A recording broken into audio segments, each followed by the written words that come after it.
All right. Still sending data. Don't worry about that. Keep it going. All right. So something is not adding up right now. Trump, Iran, island man, and now a White House incident. I'm going to connect dots most people won't even see. Stay with me, because the last piece changes everything. So this isn't just news, this is pattern recognition in real time. We're gonna break this into 3 parts. Then I want your take in the chat. Type 1 if you think media is hiding something. 2 if you think it's just chaos. My oh my. Let's go POTUS, let's see what's happening. Here we go, walking into the room.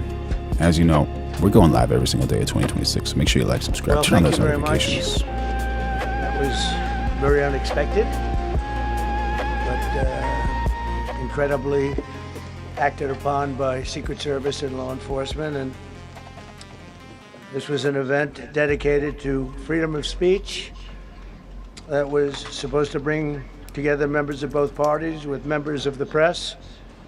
And in a certain way it did, because the fact that they just unified, I saw a room that was just totally unified. It was in one way very beautiful. Amazing. Very beautiful thing to see. A man charged a security checkpoint armed with multiple weapons, and he was taken down by some very brave members of Secret Service, and they acted very quickly and have just released, for purposes of transparency, clarity, I've ordered it to be put out. You probably have it by now. Put out on Truth and put out on many other platforms. A tape showing the violence of this thug that attacked our Constitution, and also Happy to see you, Barry. Yeah, we're all happy POTUS is okay. Thank the Lord. showing how quickly Secret Service and law enforcement acted on our country's behalf. Really did a great job. One officer was shot, but saved by the fact that he was wearing obviously a very good bulletproof vest. He was shot from very close distance with a very powerful gun, and the vest did the job. I just spoke to the officer, and he's doing great. He's in great shape. He has very high spirits, and we told him we love him and respect him, and he's a very proud guy. He's very proud of what he does, Secret Service agent. And we looked at all of How you doing, Theo? Happy to see you, buddy.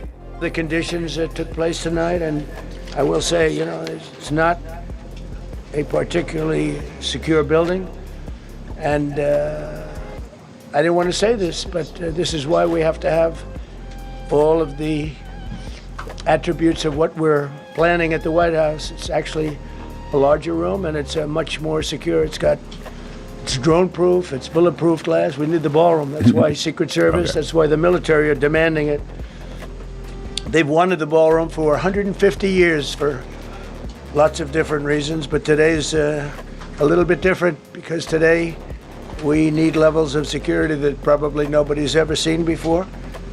But everyone owes a tremendous debt of gratitude to the courage of law enforcement. The law enforcement. Yeah, absolutely. Unfortunate that some liberals would want him to be extinguished. Very sad. And working with the D.C. police, and we just spoke with the mayor. And when we're finished, the police chief is going to take over and discuss it also from their viewpoint. But they also performed exactly as they were supposed to, and you see the attacker in different positions, but you also see the attacker totally subdued. We got a chat from Lone Wolf. I can't repeat that, but thank you for the laugh. Make sure you all like, subscribe, turn on those notifications. Going live every day at 2026. Become a member if you want. Throw in some super chats. Those super chats get recognized first. And under control. So as you know, this is not the first time in the past couple of years that our republic has been attacked by a would-be assassin who sought to kill. in Butler, Pennsylvania, less than 2 years ago. You all know that story. And in Palm Beach, Florida, a few months after that, we came close. We really had, again, we had some great work done by law enforcement. But in light of this evening's events, I ask that all Americans recommit with their hearts in resolving our difference peacefully. We have to resolve our differences. I will say, you had Republicans, Democrats, independents, conservatives, liberals, and progressives. Those words are interchangeable, perhaps, but maybe they're not. But yet everybody in that room, big crowd, record-setting crowd. There was a record-setting group of people. And there was a tremendous amount of love and coming together. I watched, and I was very, very impressed by that. But we were... Coid 33.8 says Xvideo's Cash Patel is there now. I feel safe. My goodness, did not know he's on that website. First Lady and I were taken very well care of, very quickly rushed off the stage. Vice President J.D. Vance, who's here, was likewise beautifully done. He was just saying how quickly everybody acted, law enforcement, Secret Service in particular in this case, but law enforcement. Marco had the same thing. Pete was there. Pete didn't want any help. He didn't want anybody to help him. He doesn't want anybody to help him, but he did get some, didn't you? And I think you also said that it was very impressive.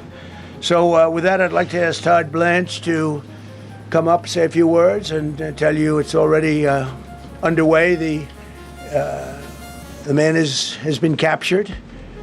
They're going to his apartment. I guess he lives in California, and he's a sick person, a very sick person, and we don't want things like this to happen. I think it's very important that I say, though, and I told the representatives of the evening, they did such a beautiful job. It was such a beautiful evening. And again, they're talking about free speech in our Constitution. That's what it's all about, not just... We do need free speech. And just to let you know, we're up to date. And this is outside the guy who's linked to the shooting, allegedly. And this is wild, right? Neighborhood in Torrance, California. Torrance. And those lights that you see behind me, that is from the FBI as well as the Torrance Police Department. And the spotlight that you see on that home, that is the home that they have traced to Cole Allen, the 31-year-old man who authorities took into custody at the White House Correspondents' dinner. That looks like Secret Service. We don't see what the gunman is doing yet. This is the home where a neighbor says that they saw... Leftist Teacher of the Year, no less. User TT. Thank you for jumping in on the chat, baby. Allen, buddy. as recently as just a couple of... Your name is TT, so I want to say buddy, but said the other word. Days ago. The family is fairly well known here. A lot of the... Oh, you got a motorcycle. The guy's living on the edge. Residents here have told us that they think that the father's very friendly, that he's known as a local teacher. And what we're seeing now is a good deal of press assembling outside this home as people try to figure out exactly what and how this all happened. Yeah, they're probably just going through every single nook and cranny inside the house trying to figure out what's going on. What is going on? My goodness. This is so wild. So wild. SPLC is working overtime. Charlie Kelly jumping in on the chat saying the Three Stooges. There you go. Referring to the other one. All right. Yeah, this is interesting to say the least. White House Correspondents it was really based on free speech in our Constitution. But I said very importantly that we'll do it again within the next 30 days. Thank you, Shilahan Omar. Appreciate it, buddy. So we'll make it bigger and better and even nicer. So I just want to thank everybody that was involved. I also want to thank the press, the media. You've been very responsible in your coverage. I will say I've been seeing what's been out. You've been very responsible. So Todd Blanche, I'd like to say a few words, and then we're going to have cash. And then you're going to go on. We can ask, I guess we can take a couple of questions. I want to thank the First Lady for That was a rather traumatic. We got Martin Blake jumping in on the chat saying Democrats, extinguishers and corrupt, thieves and extinguishers. There you go. Experience for her. There's a lot of action taking place up there very quickly. But again, the response time. Granny on the lean says he knew the story quicker than they put out the Oswald cover story. What do you guys think? Is this a cover story of something, or one of those things to draw more attention from something else to hear? Time was really incredible. And we're going to reschedule. We're going to do it again. Do it again. We got Cold 33.8 saying kosher theater. Make sure y'all like and subscribe. Turn on those notifications. Going live every day in 2026. Developing the best community on YouTube. Become a member if you want. Throw in some super chats if you want. We're not going to let anybody take over our society. We're not going to cancel things out because we can't do that. We wanted to stay tonight. I will tell you, I fought like hell to stay. But Trump wants to stay, man. He wants to stay, absolutely. He's the entertainer. And Fred Glenn Sanford saying, your mustache, it's so big. Thank you. I'm curious to see how big this thing can go. What do you think, chat? Should I keep on growing this mustache? I almost shaved it yesterday after we covered that story of Nick Shirley delivering that lady, Oman, the sweater, the anti-fraud sweater. That guy who opened the door, he had a mustache and a big pink shirt. And I was like, man, I almost shaved my mustache. But I was like, no, I can't let just one thing ruin my vibe.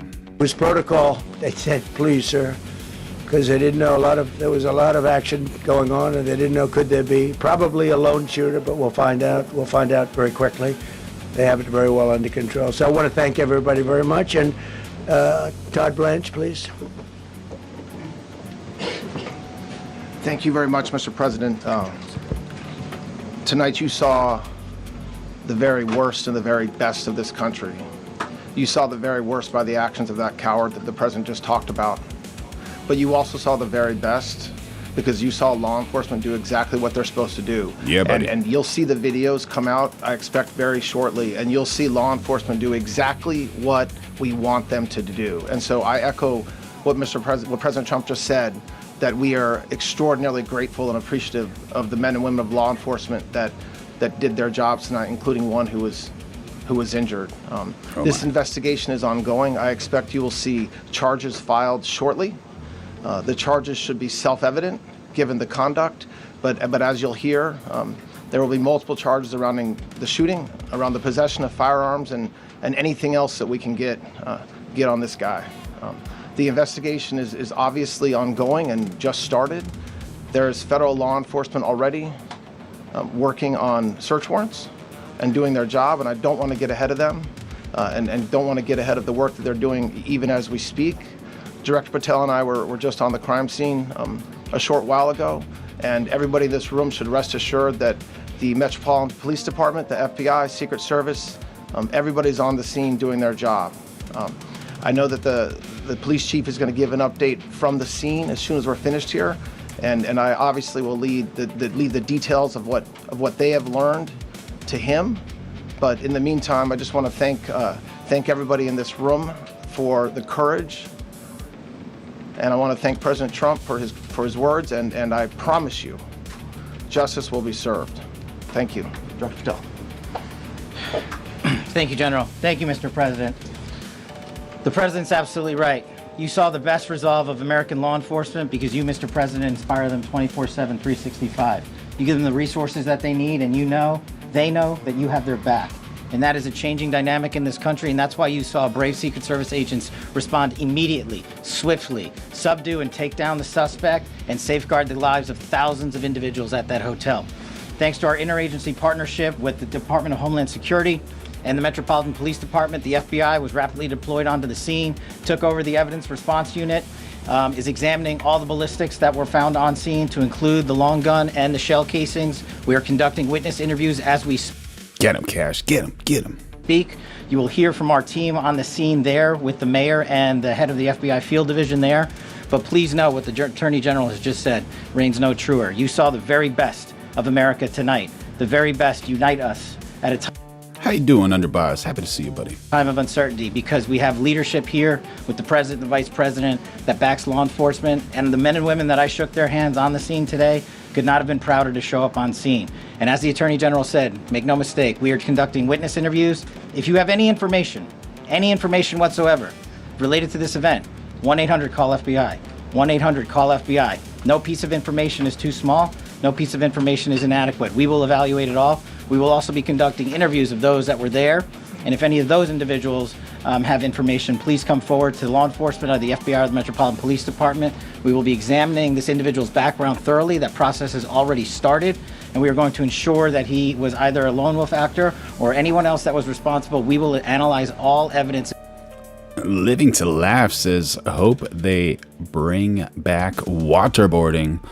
There you go. There you go. Is that humane if someone tries to extinguish a president? You know, that person, if this is actually a true situation, must be dealt with accordingly to be used as a deterrent so no one in the future tries to do this. My goodness. Immediately to make sure that we safeguard this country. Mr. President, Mr. Vice President, thank you for your leadership. Attorney General and Homeland Secretary Marlin, thank you for your partnership in law enforcement. Thank you. Okay, we'll do a couple and then we go to the chief. Just before Mr. President Trump, asked the questions, look at how many hands are here and how excited they are to just communicate with him. This is just incredible. He's so kind. It's hand open. He's like, can I help you? Can I help you? Madam Chairman, I just want to say you did a fantastic job. What a beautiful evening, and we're going to reschedule. Nice. And after that, it's very tough for her to ask a killer question, right? But you have done a fantastic job. Please. Mr. President, I appreciate it. As you mentioned, it all happened so quickly. Yeah. And I wonder, especially because unfortunately you have experience with these sorts of threats. In that moment, when you realized there was a threat and service agents were telling us to get down, can you describe what was going through your mind, how you were feeling in that moment? We got Higgy Homestead saying cash directly from the liquor cabinet meeting. We got the best chat in the world. It's a very good question, actually. It's always shocking when something like this happens. Happened to me a little bit, and that never changes. The fact we were sitting right next to each other, the First Lady on my right, and I heard a noise and sort of thought it was a tray. I thought it was a tray going down. I've heard that many times, and it was a pretty loud noise. And it was from quite far away. He hadn't breached the area at all. They really got him. But so it was quite far away, but it was a gun. And some people really understood that pretty quickly. Other people didn't. I was watching to see what was happening. Probably should have gone down even faster. Melania was very cognizant, I think, of what happened. I think she knew immediately what happened. She was saying, that's a bad noise. And we were whisked away along with other people, but we were really whisked away. And again, the performance of the Secret Service and the police, all of the law enforcement, I thought was really good. So it was very quick. There wasn't a lot of time to be thinking because it was a matter of seconds before we were out the door and gone into an area. We very much, and you wanted to too, we very much wanted to continue it because I don't like to let these sick people, these thugs, these horrible, horrible people change the fabric of our life, change the course of what we do. So we held out. You were there. We held out right till the end, but they didn't want to take a chance, and I understand there was protocol. But we're going to be doing one hopefully within the next 30 days or sooner, and I am ready, willing, and able, and I was all set to really rip it. And I said to my people, this would be the most inappropriate speech ever made if I said one. So I'll have to save it. I don't know if I could ever be as rough as I was going to be tonight. I think I'm going to be probably very nice. I'll be very boring the next time, but we're going to have a great event. And you did a fantastic job. Thank you very much. Peter, go ahead. Thank you, President Trump. There's a report in the New York Post that this assailant assembled his weapon somewhere on site at the hotel. What do you think about that? And I ask respectfully, why do you think this keeps happening to you? Well, you know, I've studied assassinations, and I must tell you, the most impactful people, the people that do the most, you take a look at the people, Abraham Lincoln, I mean, you go through the people that have gone through this, where they got them. But the people that do the most, the people that make the biggest impact, they're the ones that they go after. They don't go after the ones that don't do much because That's true. They like it that way. Yep. And when you look at the people that have either, whether it was an attempt or a successful attempt, they're very impactful people. Just take a look at the names here, the big names. And I hate to say I'm honored by that, but I've done a lot. We've done a lot. We've taken this country, and we were a laughing stock for years, and now we're the hottest country anywhere in the world. We've changed this country. Hottest. And there are a lot of people that are not happy about that. So I think that's the answer, Peter. And after Butler, your team for a while rethought outdoor events. Yeah. Do you think that you now need to rethink No. indoor Well, events? but then you just don't do events. No, I can't do that. I have to, it is what it is. We have to do it. The room was very, very secure. You know, he charged from 50 yards away, so he was very far away from the room.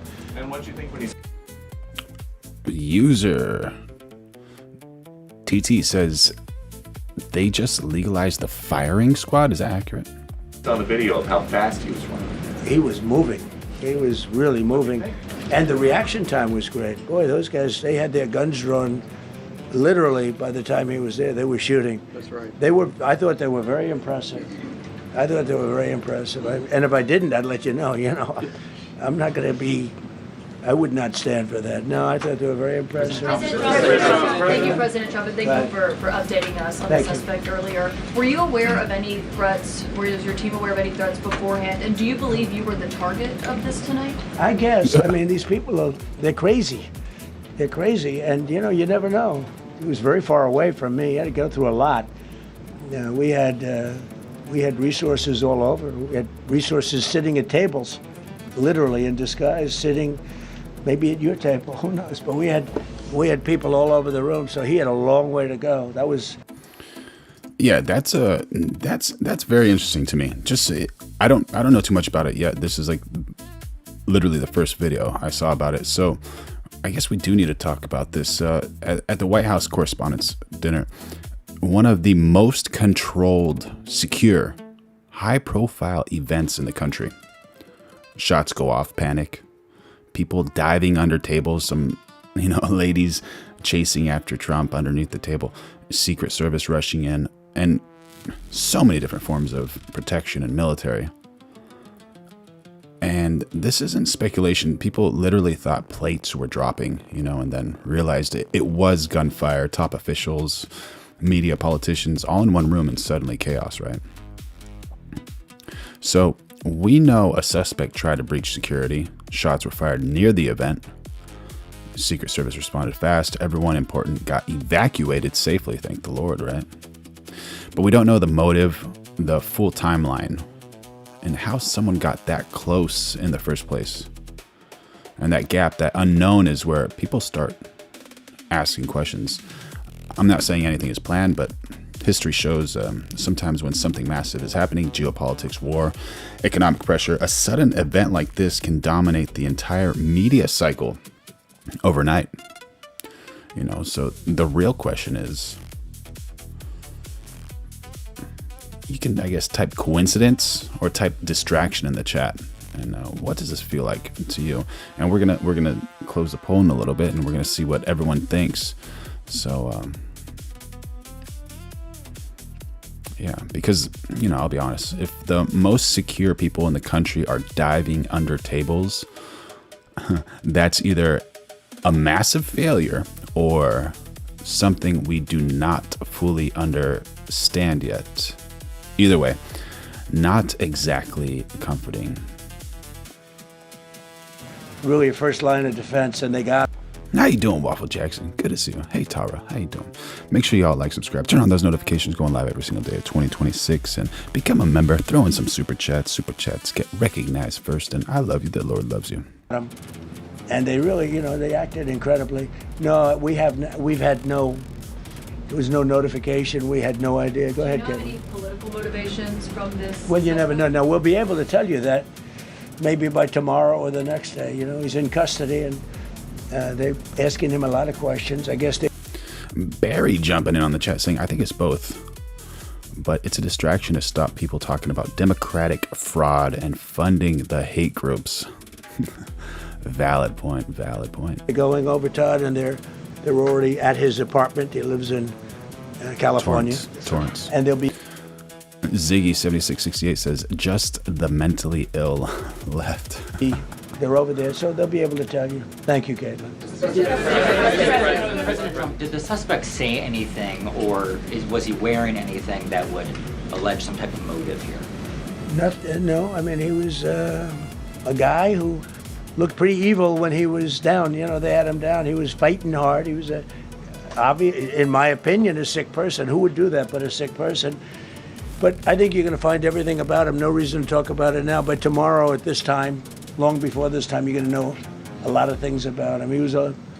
They seem to think he was a lone wolf, and I feel that too. Are you concerned about U.S. Secret Service protection ability? We saw several of the detainees take minutes to be escorted out of the room.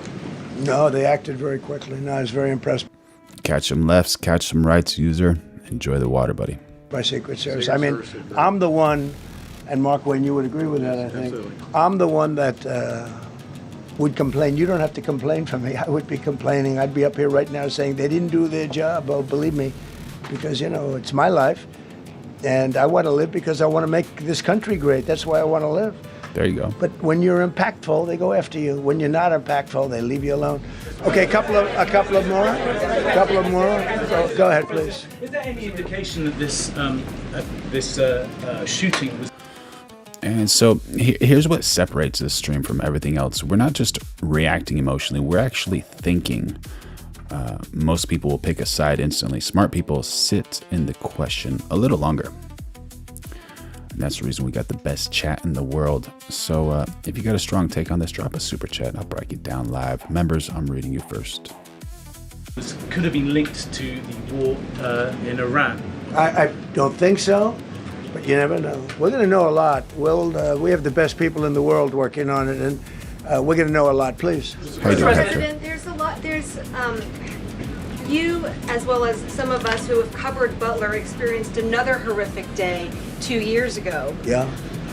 What felt similar? You had the First Lady with you today. What felt different? And you have another 2+ years in office. Are you concerned about something like this happening Well, I again? can't be concerned. I can only get great people. They did the job, in my opinion, a much better job than Butler. Butler had one weak spot that we all know about. Somebody should have been up there. But even Butler, we had our sniper on our side within 4.2 seconds. There you go. From a distance of about 400 yards, one shot, and he was gone.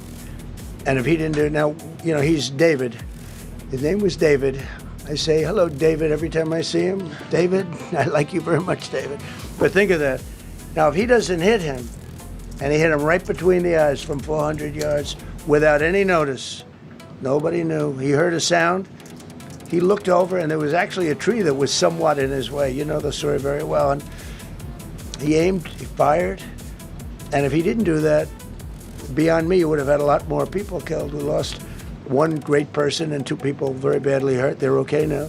But no, that was so. In a sense, that was pretty amazing the job they did. But they did have that one weak spot, as you know. They should have had that covered. Tonight they had everything covered very quickly, and he was fast. He was running full blast, and they got him before they got any further. I was very far away. He hadn't anywhere close to breach the doors of the ballroom. The ballroom was sealed, and everybody in there. That's why once those doors opened, they didn't want to do tonight. If the doors weren't opened, we could have probably done it tonight, but I think we're much better off rescheduling. Yeah, please. Mr. President, for you and perhaps law enforcement as well, what is the level of confidence that this was a lone actor, and has the suspect made any statements to police while in custody? Yeah, I think it's just it's not my profession. We have great professionals up here and outside that have been working with us. My impression is he was a lone wolf, whack job. These are crazy people. And they have to be dealt with. We had that in the second attempt, as you know, and he's spending life in prison. Because if you let him out, they'll probably, if he serves 10 years or 15 years, you let him out, he'll probably try it again with somebody else. There you go. Sick people. We have a lot of sick people. But you're going to know, I think very shortly, you're going to know, Todd, a lot about him. You're going to know a lot about him. Yeah, a couple of more. Yeah, please, go ahead. Are you concerned about political violence? This could be politically motivated. All violence. I'm concerned about everything. Look, but I can't be so concerned that you can't function. No, I'm here. It's a dangerous profession. I tell the story. Race car drivers, I think it's very dangerous. So if you take 1% and then take about 10% of 1%, just to break it down very easily, they die. So much less than 1%, 10% of 1%. I think bull riding is very dangerous. If you take about the same, 10% of 1%, much less than 1%. But if you take presidents, it's 5.8%. And about 8% are shot at. Yeah, dangerous job, for sure. Nobody told me this was such a dangerous profession. If Marco would have told me, maybe I wouldn't have run. Maybe I would have said, I'll take a pass. No, it's a dangerous profession, but I don't view it that way. Look, I'm here to do a job. As part of the job, it is a dangerous, I can't imagine that there's any profession that's more dangerous. But I love the country, and I'm very proud. I'm very proud of the job we've done. You see what's happened. We have a great country. We've got, I think, the most successful, the hottest country anywhere in the world. This happened over a period of just a year, and we're going to do great things. But with that come risks. There's no question about it. Yeah. We got some people in the chat. We got Rob Kirkland, 5851, saying, shame, it was clearly all an orchestrated setup again. Just a setup. To that end, there's been so much political violence, not just aimed at yourself, but at other members of Congress, state house speakers, you name it.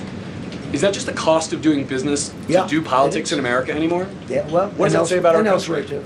We're not the only country. You look at this great violence with all countries. I was talking to somebody from another country today, and they have numerous assassinations of political figures all over the world. You look at South America, it's like some of the numbers are just horrific.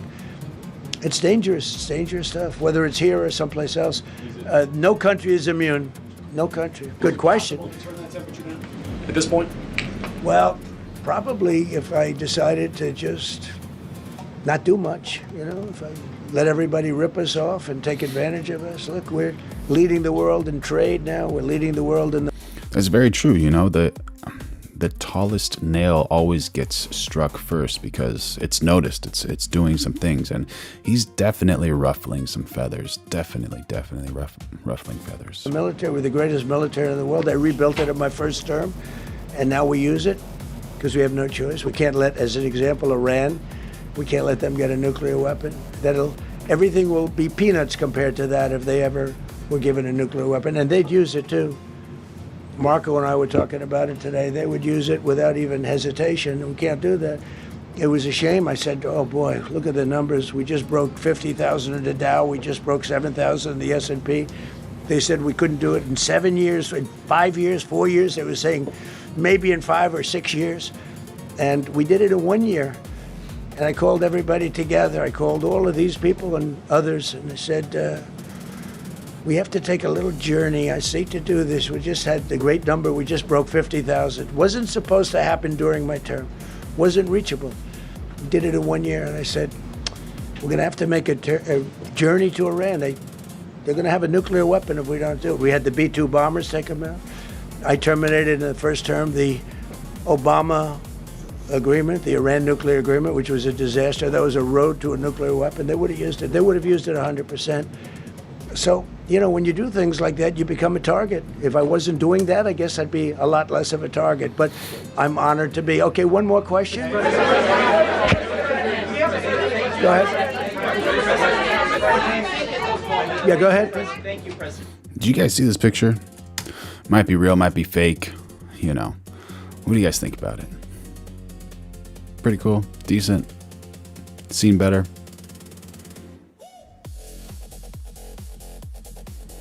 Make tacos great again with our beloved POTUS.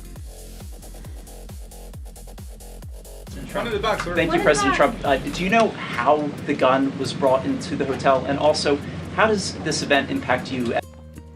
We got Jeff Shaw, 8053, saying 70% say it's a distraction. Too many whack job leftists. There you go. There you go. Do you think it's a distraction from, let's say, something like this? Or no? No, absolutely not. Absolutely not. You know, is this guy just catching someone doing something? You know, is he dark mailing someone? Feeding the poor? No idea, no idea. My goodness. As the leader of our country, do you think it will change your I leadership? like not to think about it. I lead a pretty normal life, considering, you know, it's a dangerous life. I think I handle it as well as it can be handled. I think a lot of other people, you know, you read stories where they become basket cases. To be honest with you, I'm not a basket case. I really take it as it is. I do it for the country. I'm not doing it for any other reason. I have a first lady who's doing a terrific job. She loves the country, and she recognizes it better than anybody. She's told me numerous times. She said, "You are in a dangerous job," but that goes along with her too. I mean, it's dangerous for her too.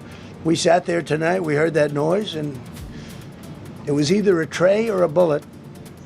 I was hoping it was a tray, but it wasn't. And we got Carol Williams in the chat saying, "What a movie! Not directed very well, but the actors were not the best." Waffle Jackson saying, "Top shelf birria tacos."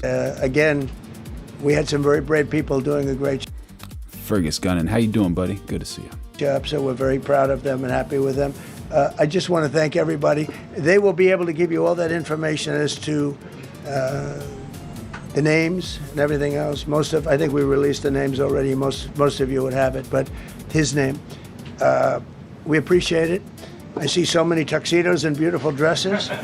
It was a little different evening than we thought, but we're going to do it again, and we have a great chairman who we're so proud of, and we have to make it better. We'll make it safer, I guess, right? Mm-hmm. But we're going to make it even better. Okay, thank you very much. Thank you. About how impactful this was. Can we hear from her about? Well, honey, would you want to say something? Okay. Jay Patrick jumping in on the chat saying, "Central casting." Guy Telfer said the last movie got him elected. Oh my gosh, dude. We're going live every single day of 2026, so make sure you like, subscribe, turn on those notifications, become a member, throw in some super chats. They get recognized first. In the back. One in the back. Millions of people across the globe, in fact, are watching you. You demonstrated courageous leadership, and thank God you're alive. All of us are alive today.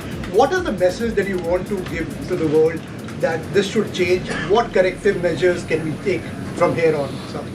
Well, all you can do, look, I don't care how many people you have, how good they are. They can be the greatest people. You have the greatest security in history. If you have a whack job who's got a brain, but it's a little bit distorted or a lot distorted, they can make trouble. I would say, Pete, right? You know, they can make trouble. Some of these people are of genius level IQ, and they're nuts, so it can be trouble. So you do absolutely the best. You get the best. We have the best people. Well, look, it was proven tonight. He started running from 50 yards, and he was fast. He was like a blur on tape. He was moving. It was very impressive the way they got him, because a lot of people would be looking and saying, you know, it's like a weird feeling. So the shooter's name is Cole Allen, allegedly. And they would let him get through, but they didn't let him get through. They drew those guns so fast. They looked like Matt Dillon. They looked like somebody that knew what they were doing. We really do. But it comes with the territory. And if you want to do a great job, I really believe that. And you take a look at what's happened to some of our greatest presidents, and it doesn't happen to people that don't do anything. And it's not going to deter me from winning the war in Iran. I don't know if that had anything to do with it. I really don't think so. David Bagley dropping some knowledge in the chat, saying Stanley Kubrick. Based on what we know. But we're going to continue to do a great job. That's all I can do. Thank you very much. Mr. Trump. What a legend, man. What a legend.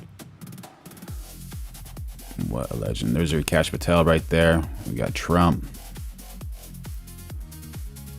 Love it when he plays the invisible accordion. The invisible accordion. Oh, man. That's too funny. Too funny.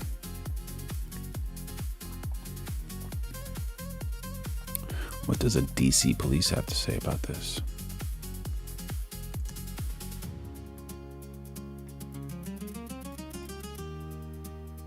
Again, I'm Jeff Carroll, Interim Chief of Police for the Metropolitan Police Department. This afternoon, this evening, members of the United States Secret Service and the Metropolitan Police Department were here at the Washington Hotel for a site detail for the Correspondents Dinner. As the mayor mentioned, at approximately 8:36 tonight, an individual charged a U.S. Secret Service checkpoint here in the lobby area of the hotel. He was armed with a shotgun, a handgun, and multiple knives. Shotgun, handgun, and multiple knives? Dude, what's this guy trying to do? As he ran through that checkpoint, members of law enforcement from the United States Secret Service Oh, he just bolted through. Did you see that? All right, he's coming from the left over here. Checkpoint members of law enforcement from the United States Secret Service intercepted that individual. This is a very preliminary investigation at this point. We do know that law enforcement exchanged gunfire with the individual. We do know that a U.S. Secret Service uniformed division officer was struck in his vest. He was transported to a local hospital for treatment. He seemed... Oh, this guy's just trying to do that new stretch, you know, stretch the pectoral muscles, kiss the floor. To be in good spirits at this time. The suspect in this case, he was not struck by gunfire. However, he was transported to a local hospital to be evaluated. Again, we're very early in the investigation. We have members of the United States Secret Service, the Metropolitan Police Department, and the FBI here to continue to investigate this matter. But at this point, it does appear he is a lone actor, a lone gunman. There does not appear to be any sort of danger to the public at this time. However, we are continuing to investigate this matter. At this point, I will turn it over to, I believe, the FBI. You guys said his elbow looks disconnected. Oh. Yeah, maybe his shoulder. His shoulder looks pretty beat up too, man. Yeah, not the smartest thing to do, but he could do so many better things with his athleticism. You know, that was quite the pace he put on there.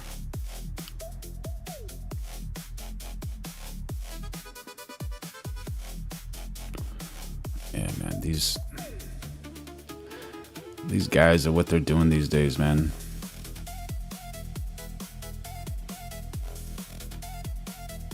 There's a new Lego video from Iran.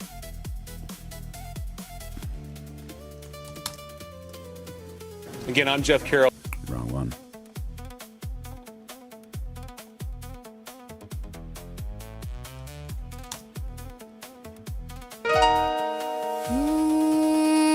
From across the ocean, I watch your screens glow at night.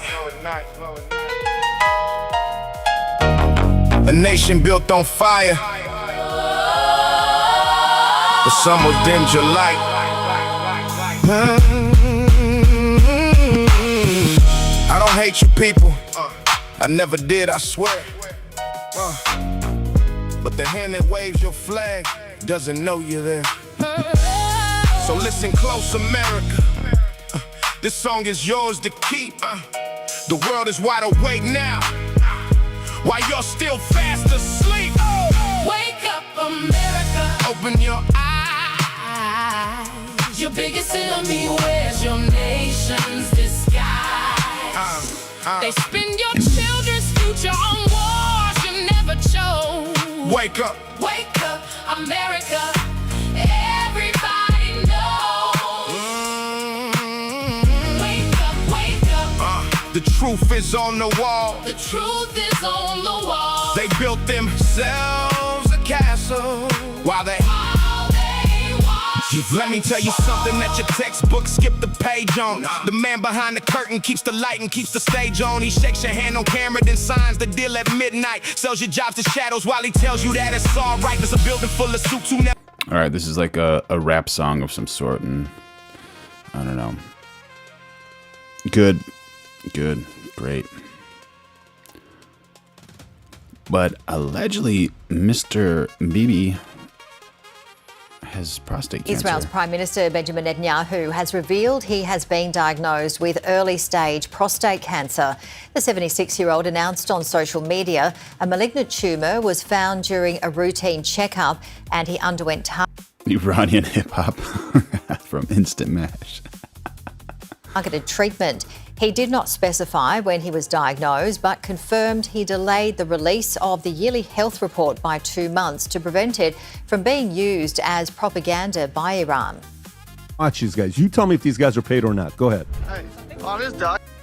Yeah, there you go. So, is it true? Is it fake? Is he just doing this because he doesn't want that? He wants to kind of save his trial or whatever. Israel's Prime Minister. It's pretty wild. Damage Inc. says death to America, but I don't hate you people. Oh, man. Yeah. And you guys are talking about paid protesters. Let's see, do you guys actually think they are getting paid? I think it's pretty... If they're not, it definitely looks like they're getting paid. Watch these guys. You tell me if these guys are paid or not. Go ahead. Hey, I'm just documenting you guys putting all your protest stuff in a van. It's very nice of you.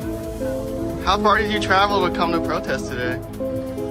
That's not really your concern. Then why do you have like a van full of stuff? That kind of looks like a woman, but sound like a dude. What's going on here? That's not really your concern. Then why do you have like a van full of stuff? People wearing masks. There's a road here. Yeah, no. Roads are great for transporting things and traveling. Look at these people. Just, you know, I can videotape on a sidewalk, so. I'm gonna stop you from videotaping it. Yeah, I'm not gonna interrupt you guys. I'm just trying to understand. Just interesting. You guys are putting everything in a van, and you're getting really mad about it. You know, that looks really suspicious. Yeah, but if you're gonna get paid to protest, you have to hang out with these people. You know, we're always trying to help the chat. So if anyone knows where Instant Mash can get a job doing paid protesting, send him, her, or they direct message. No shade, no shade. Just trying to help. Make sure you all like, subscribe, turn on those notifications. Going live every day at 2026. Insert a super chat if you want. They get recognized first. And become a member because we love you. We need you. I'm just trying to make sure that you have, you know, all the answers that you would. Are you guys paid? So. David Bagley, 1783, says controlled opposition. How much did Soros or Reid Hoffman pay you to come protest Trump today? Come on. Was it good? Did you get paid well? If you remember the... There you go. Soros or Reid Hoffman. Dude looks like a lady.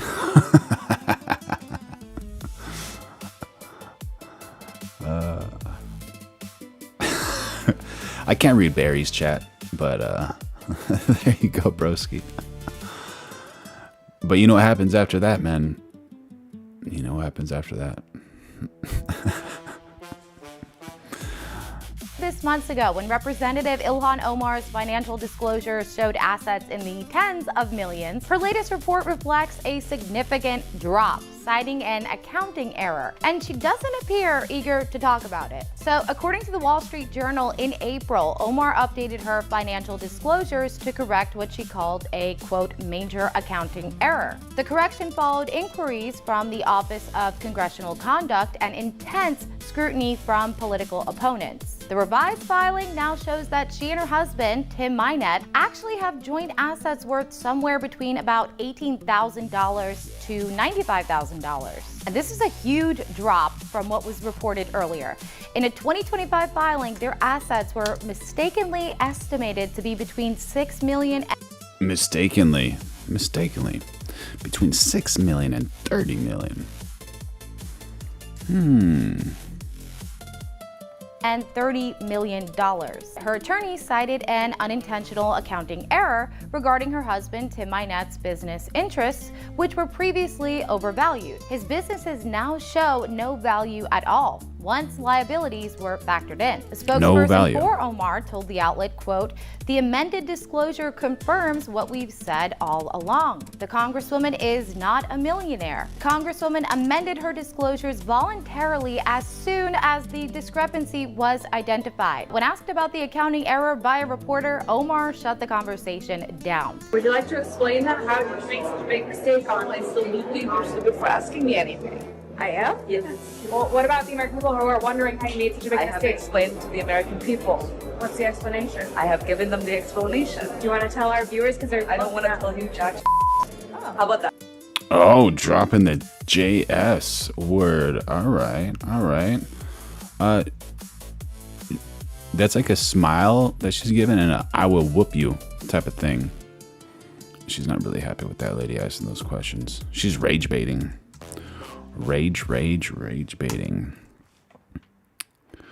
All right, so we got some numbers. Out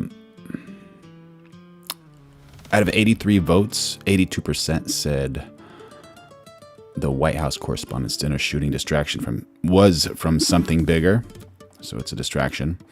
And on the other poll, we have 120 votes saying it's a distraction from something bigger, 75%. So, yeah, that's a pretty wild one. Pretty wild.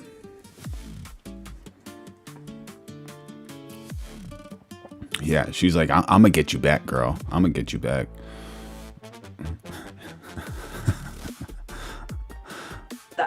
Okay.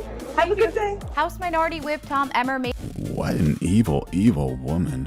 How you made such a big mistake. I have explained to the American people. What's the explanation? I have given them the explanation. Do you want to tell our viewers? Because I don't want to tell you jack. How about that? Okay. Have a good day. Okay, have a good day. So fake, bro. So fake. Allegedly. I don't know. What do I know? House Minority Whip Tom Emmer made a series of sharp remarks on Monday about the disclosure controversy, saying her net worth skyrocketed by a 3,500% increase in wealth from just 2 years prior. He suggested that this change... User Double T says, feeding our friends in Soul Moly. raised serious credibility concerns and questioned how such a large discrepancy could be explained as a simple accounting error. We got Burker's treasurer saying jail. In what world is a multi-billion-dollar correction to a person's financial disclosure considered normal? Perhaps this member's accountant, perhaps Ilhan's accountant, is a graduate from the Quality Leering Center. David Bagley saying gladiator. Are you entertained? Either way, this about face shows incompetence at best and a cover-up at worst. Emmer then escalated his criticism. Higgy Homestead says, we need to send food to our troops and the straight support our troops. Absolutely. What's going on? Are our troops starving over there? Cannot be having that. My goodness. Jan Ratke says, still much below Trump's increase. Yeah. Heard that's a pretty big one.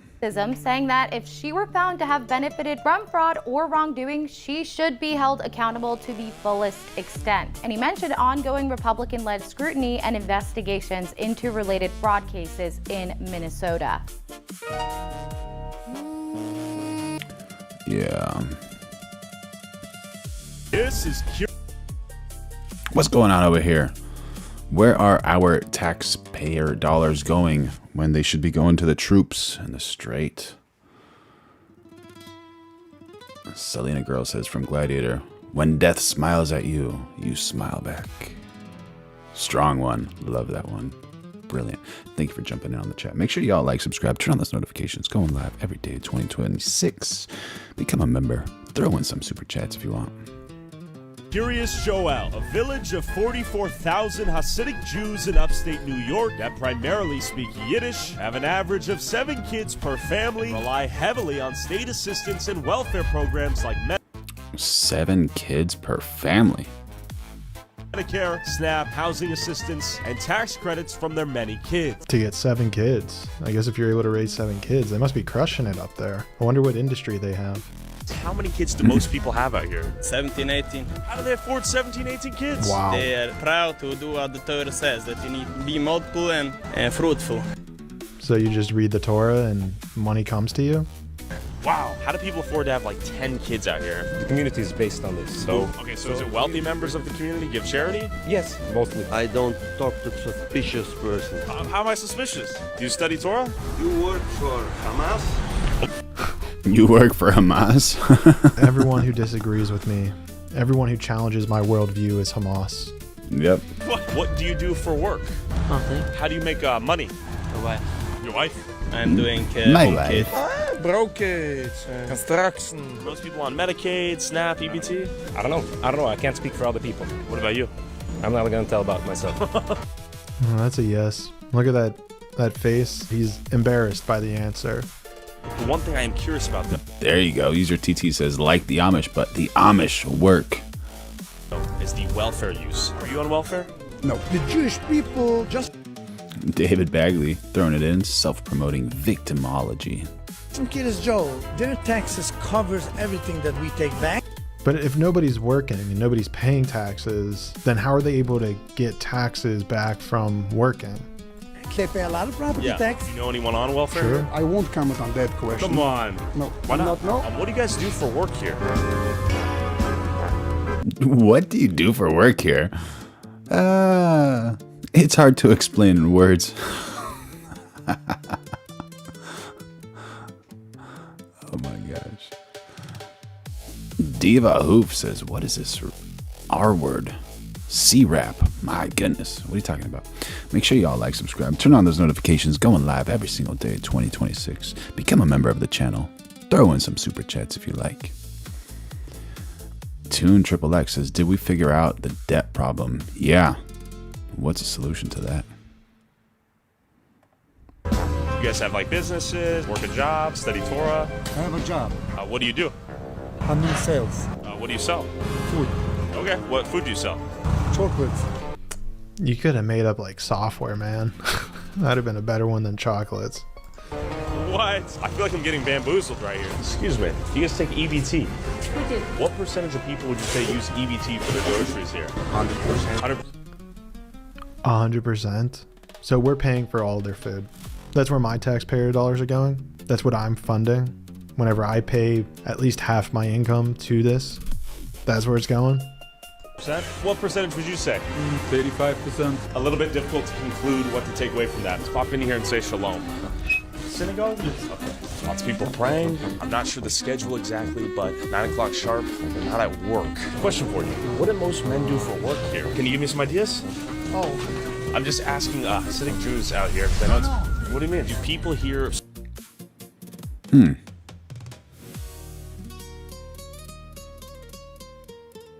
Very aggressive response there. Interesting. Allegedly. survive off of welfare? There is a percent, like all of the communities. You have 8 kids, you can also get benefits. It's $259. Why? Ah, he said it. If you have 8 kids, you can also get benefits.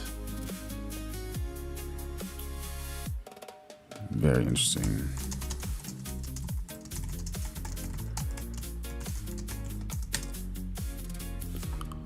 Yes, having 8 children.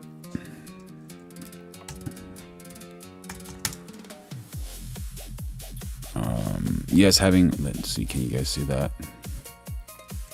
Yeah, having 8 children in the USA can be eligible for various federal and state benefits, primarily based on low household income. Major programs include SNAP, Food Assistance Medicaid, CHIP, WIC for young children, and the Child Tax Credit, SNAP, food stamps, medical aid. Children may be covered regardless of immigration status, in some cases with income limits up to 355% of the federal poverty level, depending on the state. All right. Child tax credit provides up to $2,000 per child under age 17. All right. But how often is that? WIC, woman, infant, and children. Assists pregnant women, postpartum mothers, and children up to age 5. TANF, temporary assistance for needy families. Cash assistance varies by state, and some states have family caps that may limit benefits for additional children. Eligibility is based on gross income, generally 100% of poverty line for SNAP, and asset limits typically capped at $3,000 for households without elderly members. Okay. But that's kind of a gamble. Like, say, for instance, they take away these, food assistance and health insurance and stuff for young children, and you have 8 children that you need to support and turn into good upright citizens. It's kind of a gamble, a little dangerous. Why aren't people at work? These are all teenagers. How old are you? I'm 21.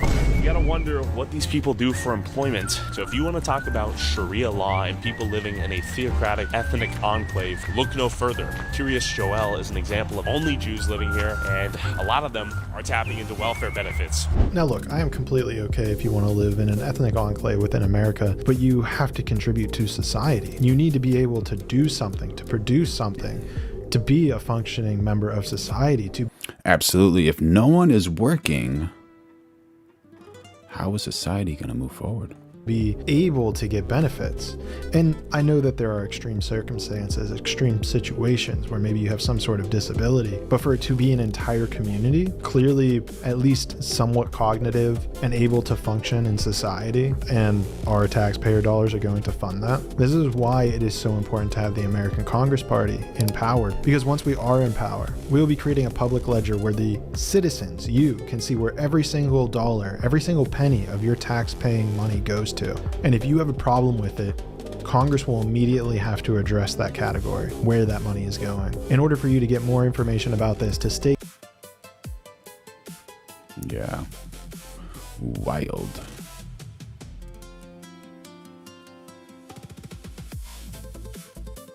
He's seen pictures and videos on social media of a pickup. All right, so that Lamborghini that crashed, no, the pickup truck that ran over that Lamborghini is in Lake Nova, Orlando International Airport. Truck on top of a Lamborghini with its driver still inside. This happened in a Shout out to TJ Maxx, yeah. parking lot in Lake Nona. Makes you go, huh? What happened here? West 2's Patrick Perez spoke with that Lambo's owner about this close call. He joins us now live. And Patrick, how's that guy doing? Well, Lindsley, thankfully this guy is doing okay, but he says if it wasn't for the axle of that big pickup truck getting stuck here at the pillar of his windshield, he believes that this story may have had a different ending. This is not what Ramon Ferrer was expecting would happen while trying to find a parking space outside his gym. I guess she never saw me, so she just ran through me. Ramon says he had just moments to react as he saw this pickup truck coming his way. She's going kind of fast, so I'm literally stopping, reversing. But within seconds, that truck's right tire was right in front of his eyes. I jumped out of the car because I saw the wheels it kept on spinning. So I'm like, she still wants to go. Thankfully, he got out of the car without even a scratch. The only thing that actually saved me was God, of course, 100%. But another thing was her axle got stuck on my pillar on the windshield. How you doing, Icarus Glass? Good to see you, buddy. If not, she would have just ran me over completely. It would be a nightmare. I wouldn't be here right now, which is kind of crazy. Whoa, look at this. The whole ordeal got the attention of a lot of people Wednesday afternoon as this all unfolded in the middle of a busy parking lot on Narcoossee Road. Good advertisement for those truck tires, though, They can withstand Lamborghini paint and Lamborghini windshield glass. There you go. Going live every day of 2026. So make sure you like, subscribe, turn on those notifications, throw in a super chat if you want, and become a member of the channel if you like. It helps. In Lake Nona. There were so many people there. They just went there to actually to see the hotel, and they were taking pictures. Crunch indeed. Anonymous, good morning. How you doing, buddy? Videos and that whatever. It was kind of crazy. Ramon says his $250,000 Lamborghini is at a body shop to find out exactly what repairs it'll need. Moving forward, he plans to be even more careful when navigating crowded parking lots. I don't know how you can miss a whole car. Because I mean, I'm slammed to the ground because it's a Lamborghini, but I mean, still a car. How can you miss a whole car? Yeah. Well, you saw that truck. That truck is tall. They got to put like forward-facing cameras on those trucks. And again, thankfully, he is doing okay. I did reach out to Warrior X5775. Thank you, buddy. Happy to have you here, man. Happy to have you on board. The Orlando Police Department to find out if that pickup truck driver was going to be ticketed or anything like that. They told me to submit a public records request, so I do not have that answer for you tonight.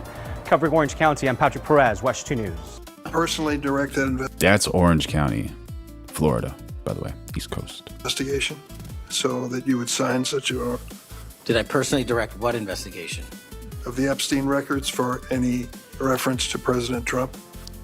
Again, you are citing reporting that I think is baseless. We conducted an investigation of the Epstein case files pursuant to the direction of the President of the administration to provide all credible information, and we are working with Congress pursuant to a congressional subpoena. Working with Congress, that's important. How you doing, Jar Choco? Good morning. Good to see you. Turn over all the documents we can.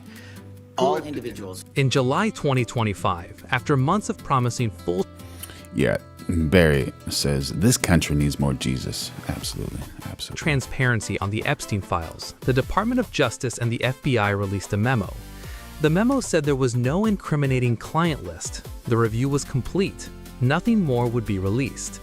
The memo was unsigned. Senator Dick Durbin of Illinois, ranking member of the Senate Judiciary Committee, had a simple question. Who is responsible for this document?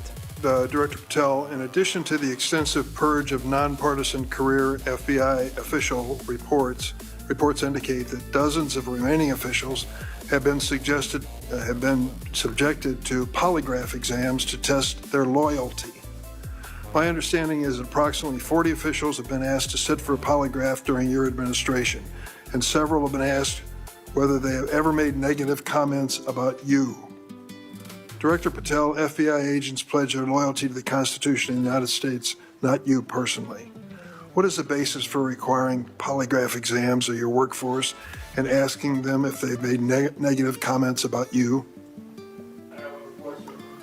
I don't know what reports you're referring to, ranking member, and I reject any reporting that has false How you doing, Ada? Good to see you. information in it, so I'm not going to respond to that. As far as polygraphs go, generally they are always and always have been utilized at the FBI to track down those that leak sensitive information and have unauthorized disclosures to the media, and we will continue to use them to ensure the integrity of the FBI. Did any individual on your senior executive team, the director's advisory team, or who serve in the positions on the 7th floor receive disqualifying alerts on their polygraphs?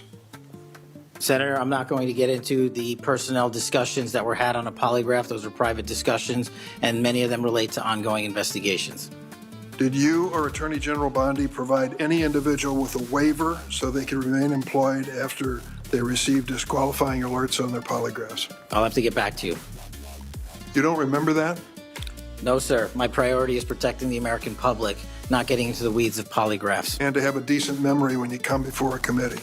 I'm happy to talk about all the good work the men and women of the FBI are doing, including providing the lowest crime rate in American history. If you want to talk about how to protect the citizens, Chicago has seen a 30% reduction in its murder rate because of the men and women of the FBI. You take credit for that? I'll happily. Oh my gosh, Icarus Glass dropping in a super chat. What a champion. Everybody loves Icarus Glass. Does that mean Veronica needs to come over here and say thank you to Icarus Glass? Veronica, come on, say thank you to Icarus Glass. Thank you for your support. I love you. Wishing you and your family the best. Yeah, Veronica, go on and do those push-ups. Thank you for your support. Are you doing it again? I love you. Oh Wishing my gosh, you Veronica. and your family. You chill a little bit, girl. We do that. The interagency partners and the men and women of the Chicago PD have never been more powerful. Include local law enforcement, please. Have you ever seen my testimony across this country where I always lead with our interagency partnerships with state and local law enforcement? It is the pillar of what I am doing. And on the 7th floor, for the first time in FBI history, I have installed police officers and sheriffs right on my 7th floor to report to us every day what's going around the country on the street level, because that is a priority of the FBI and is the only way we are going to work. I don't take credit for anything, but I will defend the men and women of the FBI and the cops that help us get it done. You should. Director Patel, to your knowledge, did a whistleblower ever make a disclosure to Attorney General Bondi indicating that the New York field office was withholding Epstein-related records? I'm not familiar with that whistleblower. You know that there was such a whistleblower? I'm not familiar with that whistleblower. In response to the blowback she received, Attorney General Bondi also pushed the FBI to review approximately 100,000 Epstein-related records on an arbitrarily short deadline in March. And Dan Storm 3, how dare you? Oh my God. Oh my God. the FBI was directed to flag any documents that mentioned President Trump. Nothing came of that review. Lava Turtle jumping in on the chat saying, is that a boo from The Simpsons? Kash Patel isn't liking that. He's looking at you, bro. Watch out. Until July, when DOJ and FBI released an unsigned memorandum stating there is no incriminating client list. Why was this July 7th memorandum unsigned? Would you prefer I've used AutoPen? Well, why was it unsigned? The memorandum had the insignia of the department. I'm just joking, Dan Storm. Thank you for your chat. Make sure y'all like, subscribe, turn on those notifications, going live every day, 2026. Become a member if you want. Throw in a super chat if you want. Of Justice and the Federal Bureau of Investigation, and in our effort to secure transparency for the American people, because the 3 prior administrations had not done so, we conducted an exhaustive search of everything related to the Epstein cases, and we produced what was legally and permissibly able to be produced to Congress and the American public. So and there's a congressional subpoena, and we're continuing to do so. Did you personally direct that investigation so that you would sign such a... Did I personally direct what investigation? Can you guys give me the reason? What's the reason Kash Patel's taking so much heat? Like, what's the real reason? Anybody have an idea? Disbarzification. Thank you, buddy. Thank you. Happy to have you on board. Of the Epstein records for any reference to President Trump? Again, you are citing reporting that I think is baseless. We conducted an investigation of the Epstein case files pursuant to the direction of the President of the administration to provide all credible information, and we are working with Congress pursuant to a congressional subpoena to turn over all the documents we can. All individuals. Who at DOJ and FBI was responsible for its drafting and conclusions? Many individuals at the Department of Justice and the FBI are responsible. There was no lead person? The Attorney General leads the Department of Justice, and Thank you, Warrior X 5775, for sending 100 for 2 jewels. Appreciate it, buddy. I lead the FBI. So the Attorney General was responsible for that? The Attorney General leads the Department of Justice. Director Patel, much like you, Deputy Director Dan Bongino was a conspiracy theorist who built a lucrative career making inflammatory and unsubstantiated statements about the FBI that would be disqualifying in any administration that cared about nonpartisan law. Disbarzification says, we are embarrassed. We thought he could do the job, talking about Kash Patel. John Looney says, because he lied about nothing being in the files. Got it. Yeah, that would kind of be a red flag. Just thrown up. Higgy Holmes says distraction. Love True says, Patel, his behavior is not acceptable. His sarcasm is unprofessional. He lies, doesn't seem to be acting honorably. Okay. Law enforcement. For instance, Mr. Bongino called the placement of pipe bombs outside the DNC and RNC headquarters on January 6, quote, an inside job, and went on to say this was a setup. I have zero doubt, and whoever goes into the FBI, you better get an answer about why. Director Patel, you and Deputy Director Bongino are now leading the FBI. What is the evidence to suggest the pipe bombs placed outside of the DNC and RNC on January 6 were an inside job?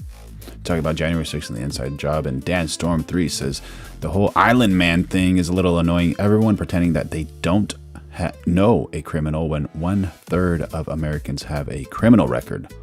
That's 33%. Only matters what you do after they have been caught. Job. I appreciate the opportunity to discuss Director Bongino's mine record. So many on this committee and the media jettison our 31 years of public service. Can you answer the question, sir? I'm answering the question. You're questioning the integrity of the Deputy Director of the FBI and mine. And I'm going to answer the question. The pipe bomb investigation is ongoing, and I'm not going to discuss the details of the pipe bomb investigation.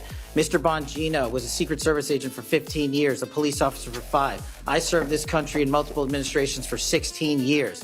We were also private citizens, and we are now back in government service. Yeah, what are you asking him about Bongino for, man? What's going on? We got a very, very smart one by Higgy Homestead. Says it would be hard if you had to be interviewed but micromanaged. What you can say. Absolutely. He's not in an easy position for sure. He's choosing his words very wisely, I'd imagine. And what we have the ability to do is set aside our personal beliefs to deliver the mission of justice for this country, and we're doing it day in and day out. And I find it disgusting that everyone and anyone would jettison our 31 years of combined experience that is now at the helm of the FBI, delivering historic results at historic speeds for the American people. So you have no evidence? I got a lot of evidence, and I'll give it to you when I can. Yeah, I'm looking forward to it. There's a New York Times story this morning about Chris Meyer. As I understand it, he was your personal pilot, at least for some period of time. Mr. Meyer has quite a record himself. Flew over 350 hours as an Air Force pilot on 3 aircraft types in Afghanistan. Mr. Jardina, another former FBI agent, a 1999 graduate of U.S. Naval Academy, commanded 100 Marines in combat during the 2003 invasion of Iraq, participated in several firefights, followed up with 2011 deployment as reservist to Afghanistan, where he interrogated senior Taliban officials. It appears that you terminated these 2 agents. Why? I'm not going to get into personnel decisions that we made. So you're not accountable for your decisions to take people who served our country so admirably and terminate them without any cause? That's a one-sided story. Anyone that has been terminated from the FBI, generally speaking, failed to meet the needs of the FBI and uphold their constitutional duties. And you providing a one-sided story from your perch is absolutely disgraceful, because the men and women of the FBI deserve better. And your attack on the current leadership of the men and women of the FBI is equally disgraceful, because now you're attacking the leaders that are our brave SACs in the field who are doing the job that this country needs. It's disgraceful. And we will continue to do it. Excuse me, it's disgraceful when Mr. Meyer and Mr. Jardina, who served our country so well, are terminated apparently because of the rants of a broadcaster. That is your opinion. It is not a fact. Well, it's certainly my opinion. I can back up with fact. Let me ask you to explain the situation in Baltimore, if you will. Did you read the story about the termination of the project in Baltimore? Which 764 group? Sorry, which story? 764 group, the Baltimore agents were investigating. Are you familiar with that? No, sir. Well, I'm not going to go into detail. It would take too long to do it. But apparently that this group, 764, a nihilistic, violent extremist group, seeks to blackmail children to perform vile acts on a camera, under investigation by Baltimore, which was terminated by you. I'd like you to respond in writing if. All right, so we got someone in the chat who said he left his wife. He's distracted. How can he be serious? Should we tighten that up a little bit? So personal life and public performance are not the same metric, right? History is full of leaders who were messy privately and still effective, or the opposite. So the real question isn't who someone is dating, but that does definitely question that person's character. It's what decisions they make, what results they produce, and how they handle pressure. So It's a little interesting, I guess, right? But are we focusing on personal drama because it's easier than evaluating policy and outcomes? Yeah, I guess politics is not a dating show, but the internet treats it like one. Yeah, we're going live every day at 2026, so make sure you like, subscribe, turn on those notifications, become a member if you want. Throw in a super chat if you want. If you will, as to the circumstances of that termination. Sure. Our operations against NVEs, as you're referring to, has been historically high, and we've taken down multiple NVE rings, including 764 rings, who are harming children and causing them to be mutilated and Last question, can you explain why you are eliminating Dallas, the Dago says, I'm curious strictly from a financial perspective and not political, what insolvency looks like. And Tara Matthews jumping in on the chat. Not for men anyways. For women, it gets messy when we have problems at home. Yeah. Scott 2852-1 says the leaders in Congress are all bought and sold. There you go. Like commodities, right? He has an agenda because apparently is how he presents his facts. Apparently. There you go. Allegedly. Allegedly. Don't really know for sure. the requirements for a college degree for your agents? I appreciate the opportunity to address that. You said in your opening statement, we are reducing the training requirements at Quantico. We are not, we are expanding them. You are referring to an 1811 crossover program because I believe the men and women of places like the DEA, the ATF, and the Marshal Service and the Secret Service who want to work at the FBI should deserve that opportunity in a shortened bridge program, which we provided. We are also keeping the 18-week BFTC as it's traditionally been held at the FBI. So we're not reducing any requirements. We are increasing those that we bring into the FBI. Did you change any of the requirements on college degrees? Threshold moment. Thank you for jumping in on the chat. We just covered it, and then we have a few more things that we're going to cover. We're going to jump back at it, and we got a wild one coming up about the owner of Teo Hospitality. He was he got a little harassment about the whole Palestine-Israel thing. It's coming right up. You're going to love that. We are allowing police officers who have served for a number of years to come into the FBI who did not obtain the requisite college degree to apply to be federal agents because we feel they have the street level experience we need to conduct this mission. I yield, Mr. Chairman. An unsigned memo is not a standard government document. Every significant legal conclusion produced by a federal agency has a name attached to it. Someone drafts it, someone reviews it, someone signs it. That signature is not a formality, it is accountability. It is the mechanism by which the public... All right, so this is a wild one. Jason Strauss is the co-founder of Tao Hospitality Group, and they banned some colleagues, some streamers. They banned who's the guy? Neon and somebody else. And it gets pretty wild. So this guy is from the Palestine News Network, and he just, if you think we got some trolls in the chat, this guy's got some trolls. He is the troll. This is the troll king. Excuse me, sir, I'm with the Palestine News Thank Network. you for your support. Stop it, I Veronica. love you. Wish you look like it. I'm Jewish. You're Jewish? You're not gonna like what I say. That's okay. You can speak. I prefer. That's already some clarity. No, I have no desire to speak. No desire to speak. So you hate Palestine. What if every Palestinian was killed tonight? Would that be good or bad? I don't want to talk to you. Fuck off. Fuck off. Thank you. Your friend left. Dropping the F word. Was that wave supposed to make me leave? Looks like you fucked off, bro. Let the troll games begin, man. This guy is a troll of trolls, dude. This guy's wild. And it doesn't get lighter. It's 3.5 more minutes of this. I stayed. You fucked off. Free Palestine. Free Start singing, dude. Sir, can we get a stance on Palestine? Sorry? Oh, he's French. Can we get a stance on Palestine, please? Sir, on Palestine, oui, I have a friend who can speak about that. I like how he Tu te rappelles ce que je t'ai envoyé sur TikTok? Tu te rappelles ce que je t'ai envoyé sur TikTok? Il est là. Quoi? Sur la vie de ma mère. Go ahead. He said you have the stance, sir. You got a stance or nothing? Come on, bro. Give us something. I have a stand for Israel, my friend. Free Israel, okay. Alright, so he says that. We got Damage Inc. saying J. Edgar Hoover used to wear a dress in his private moments, but he will still go down as one of the greatest FBI agents and leaders. My goodness. Mr. J. Edgar Hoover. Screw you, you loser. You look like a slimy jabroni. You look like a slimy Jabroni. son of a bitch. This guy looks slimy. What is a How do I jabroni? look? Come here. Come here and tell me how I look. Come here. Come here and tell me how I look. I look disgusting. Shut up. So a jabroni is a slang term for a foolish, contemptible, or clueless person, a knucklehead, jerk, or loser, popularized by WWE wrestler The Rock. It originates from wrestling slang for a jobber, a performer whose role is to lose matches to make others look better. Synonyms include chump, palooka, meathead, or jaboni. Alright, so it's basically a foolish or clueless person, a jabroni. Shut up, you old hag.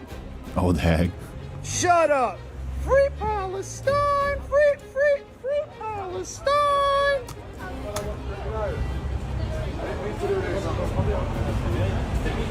Enchanté, enchanté. Sacre bleu, sir. You look like you look like a mean guy. What's up, bro? Can we get a stance on Palestine, bro? This guy's dressed like he's going to. Free Palestine. What, you Jewish? So respect. No, I'm with the Palestine News Network. Everybody was saying free Israel. God bless. Save my. Free Palestine, Bless up, bro. All these guys. Alright, so Sacre Bleu literally means holy blue in French, archaic French.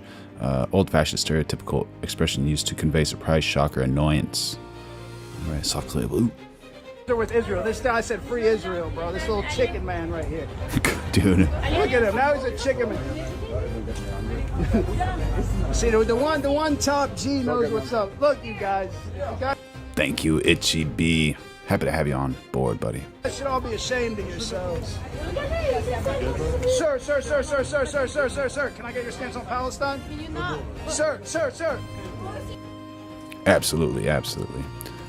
So Sacre Bleu, what the guy was saying, that's a French word, and it literally translates to holy blue. So sacre and blue, and it's a old French, very old-fashioned, stereotypical expression used to convey surprise, shock, or annoyance, similar to the English expressions of goodness gracious or my goodness.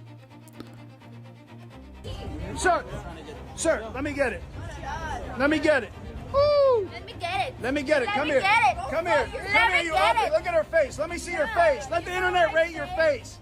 Little lopsided ass frog face. Look like a frog. You look like an ugly little frog, as they say in Baltimore. Frog. So this is a public sidewalk. I'm allowed to walk on it. Thank you, though. I appreciate you, sir. Sacre bleu. Sacre bleu. Frog. You are frosh. You are frosh. In French, we say frosh. You are tous un frosh. So ça change bonjour. Off camera, for what you gonna do, sir? Do it, man. Do it. Let's go, bro. Let's go. How about Sean? This guy's trolling hard, bro. Enchanté. Look at the French. In America, they don't like French people. You know this, right? They laugh at French. These guys are so angry. He's alone. He's just like, I don't know. There's like a level of trolling, and this guy's just going overboard, man. Allez, bleu. I'm sorry. Can we get a stance on Palestine? You look cool. Can we get a stance, brother? Whatever you need. Okay. Yeah, I'm good. So I'm with the press. I'm with TMZ. You know TMZ? All right. So the reason he's trolling is because one of these guys is Jason Strauss, the co-founder of Teo Hospitality Group, who banned Sneeko, Nick Fuentes, and Myron Gaines. And the guy is from PNN, which is Palestine News Network. And he's just, angry with the situation going on over there. And just trying to ruffle some feathers over here. Trying to get some rage baiting clips. And, I don't know. I don't say this is the best approach, but it's definitely like something that he's doing, and it seems like he's passionate about, and it's wild. But every action has a reaction. I'm not saying any side is right or wrong, but I got you. We're just making some entertainment. I'm allowed to yell, but I'm gonna keep it cool. I'm like the crazy guy who says, "Come to Jesus." Just consider me like that. He just threw something at me. Sir, what did you just throw, you little chicken boy? What did you just throw? Calling him chicken boy. You just threw something at me, bro.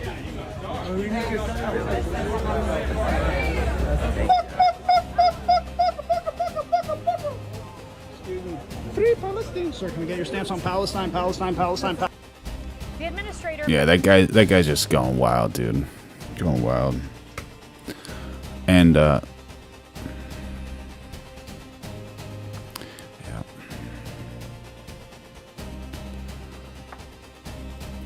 Talk about a bright outfit. Looking great. So Senator John Fetterman discusses bipartisan efforts to combat Medicaid fraud. He then criticizes the Democratic Party evolving stance on issues like foreign policy and moral clarity, expressing concern over current trends. Tara says, I would ban Sneeko too. There you go. We got to listen to Tara, y'all. For the Centers for Medicare and Medicaid Services, Dr. Oz is putting governors on the clock to clean up the fraud in their states. Dan Storm brings up a good point. He says, what's your stance on something that you're never going to change in the first place? You can't even control your city government. But I think I'm going to control another country across the world. Very valid question.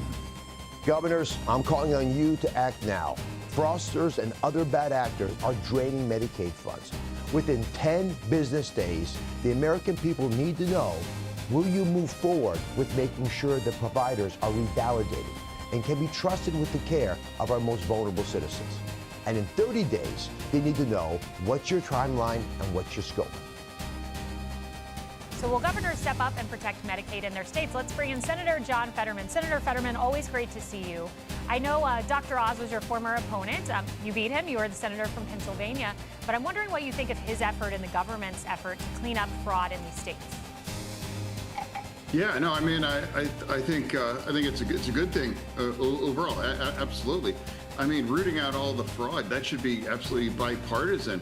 I don't care if it's in a red state, blue state, wherever that is, root it out. I mean, that's all American taxpayer money. And the more money that you can root out in fraud, that means you can provide more resources for the vulnerable Americans that really actually use that service right now. Absolutely. That should be 100% kind of support thing, regardless of the party. Absolutely.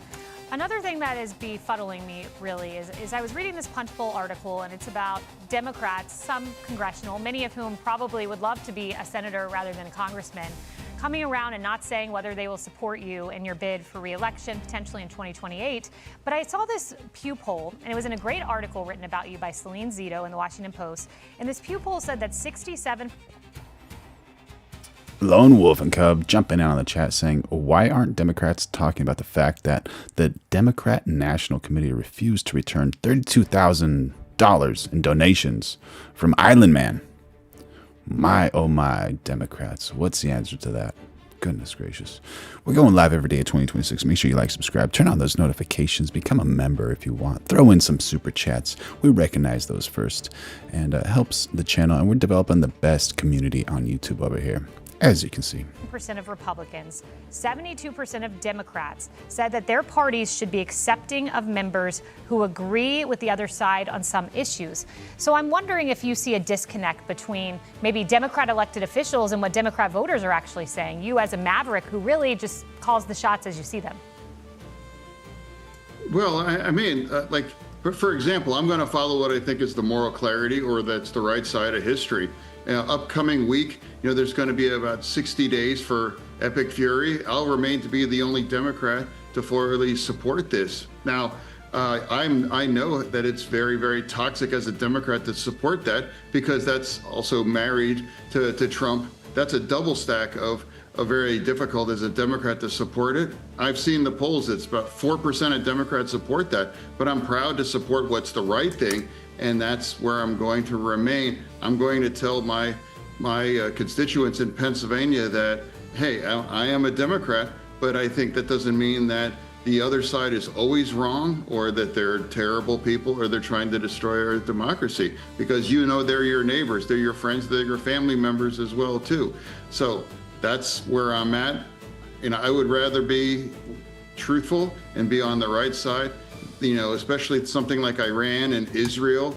That's much more important than my career and my standing with my colleagues in the House, definitely. Senator, when I look at your voting record, you and I are very much opposites. I mean, I'm a pro-life conservative. You vote like a Democrat. I mean, all the way down. I was looking this week. And then I look at people like Majority Leader Chuck Schumer, who he used to support closing the border. He used to support Republican nominees on the other side of the aisle. I know it's changed. Partisan politics has changed that on both sides. But it seems to me that you are the same kind of Democrat that existed 10 years ago, but the party has taken a different direction. Maybe you could say the same of the Republican Party. I don't know. But do you feel you have remained in this line and maybe... Is she playing the invisible accordion? Bless that brilliant woman. And thank you, Damage Inc. 113 for sending sunshine for 200 joules. Appreciate it, buddy. Schumer and others have gone in a different direction. Well, what I'm saying is that the Democratic Party is definitely changing. Well, when I was asked what's the leader in the party, I've said, yeah, that's easy. That's the TDS. Absolutely. Our beliefs are going the exact opposite of what Trump really supports for this things. And now, for example, like the Democrats love the New York Times, and now the New York Times love Hassan Piker, and Hassan Piker loves Hamas. I mean, they just... Hassan Piker. Come on, Hassan Piker. We got something interesting in the chat. Pierre Gravel Premiu says Trump stole nuclear secrets and hid it in his bathroom. My goodness. Do you have any data to support that claim? Would love to see about that. Would love to know about it. Make sure y'all like, subscribe, turn on those notifications. Going live every day, 2026. Become a member if you want. Throw in some super chats if you want. Just platform him all the time.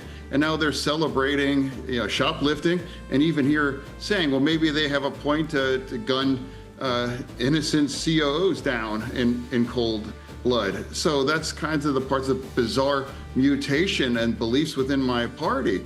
Israel, now that's very, very punishing as a Democrat to stand with Israel now. I'm never going to betray Israel.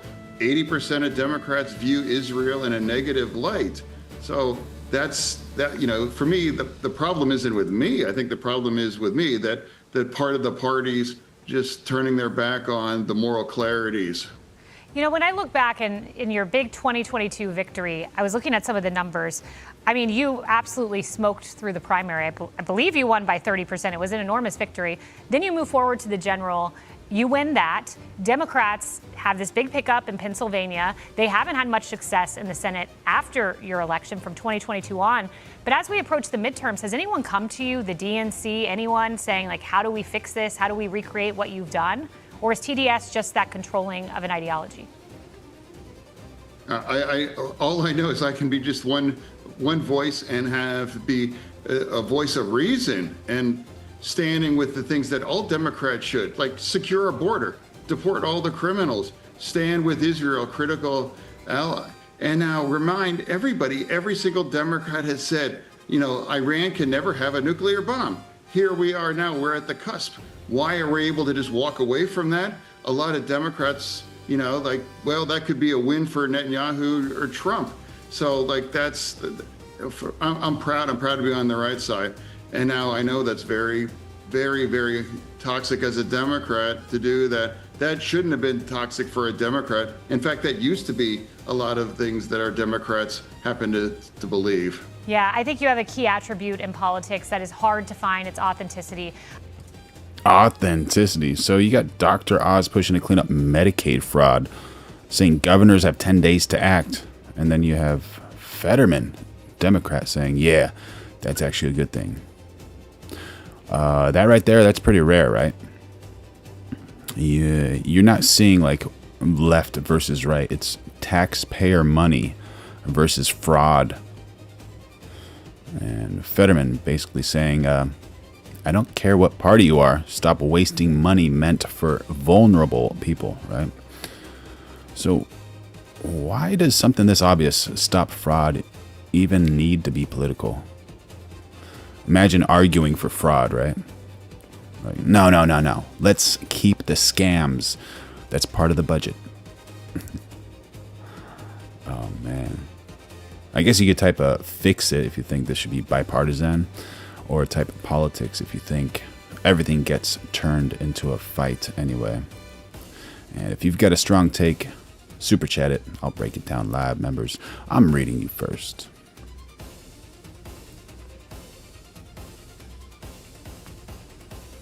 Talking about the Island Man.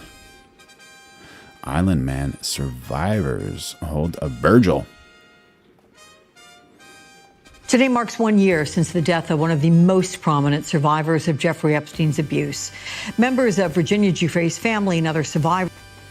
Jonna Gifkin said, we need the truth now. That's right. Sin will find you says, fraud happens from the doctor's side, not the patient's side. Yeah, mostly, definitely.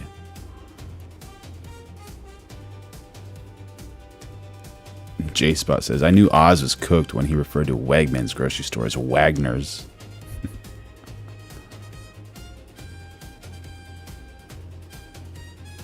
We got Primal Screams, not too much a fan of Fetterman right there. There you go.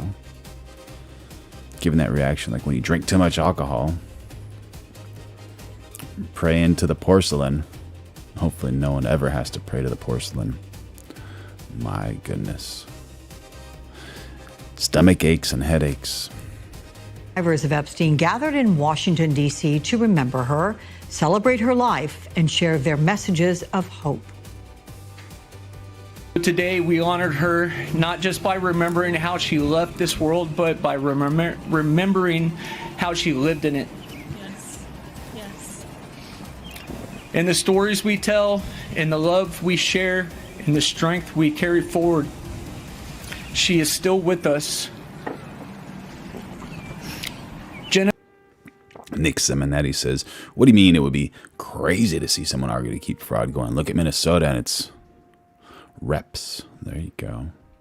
You are missed, you are loved, and you will never be reduced to just one chapter of your life. I want to bring in one of the speakers at that vigil, Lisa Phillips, an Epstein survivor, advocate, and host of the From Now On podcast. I'm glad you're here, Lisa. It was a big day. It's a year since Virginia's death by suicide. So what are your feelings around today? That's so bad. That's so horrible. Goodness gracious.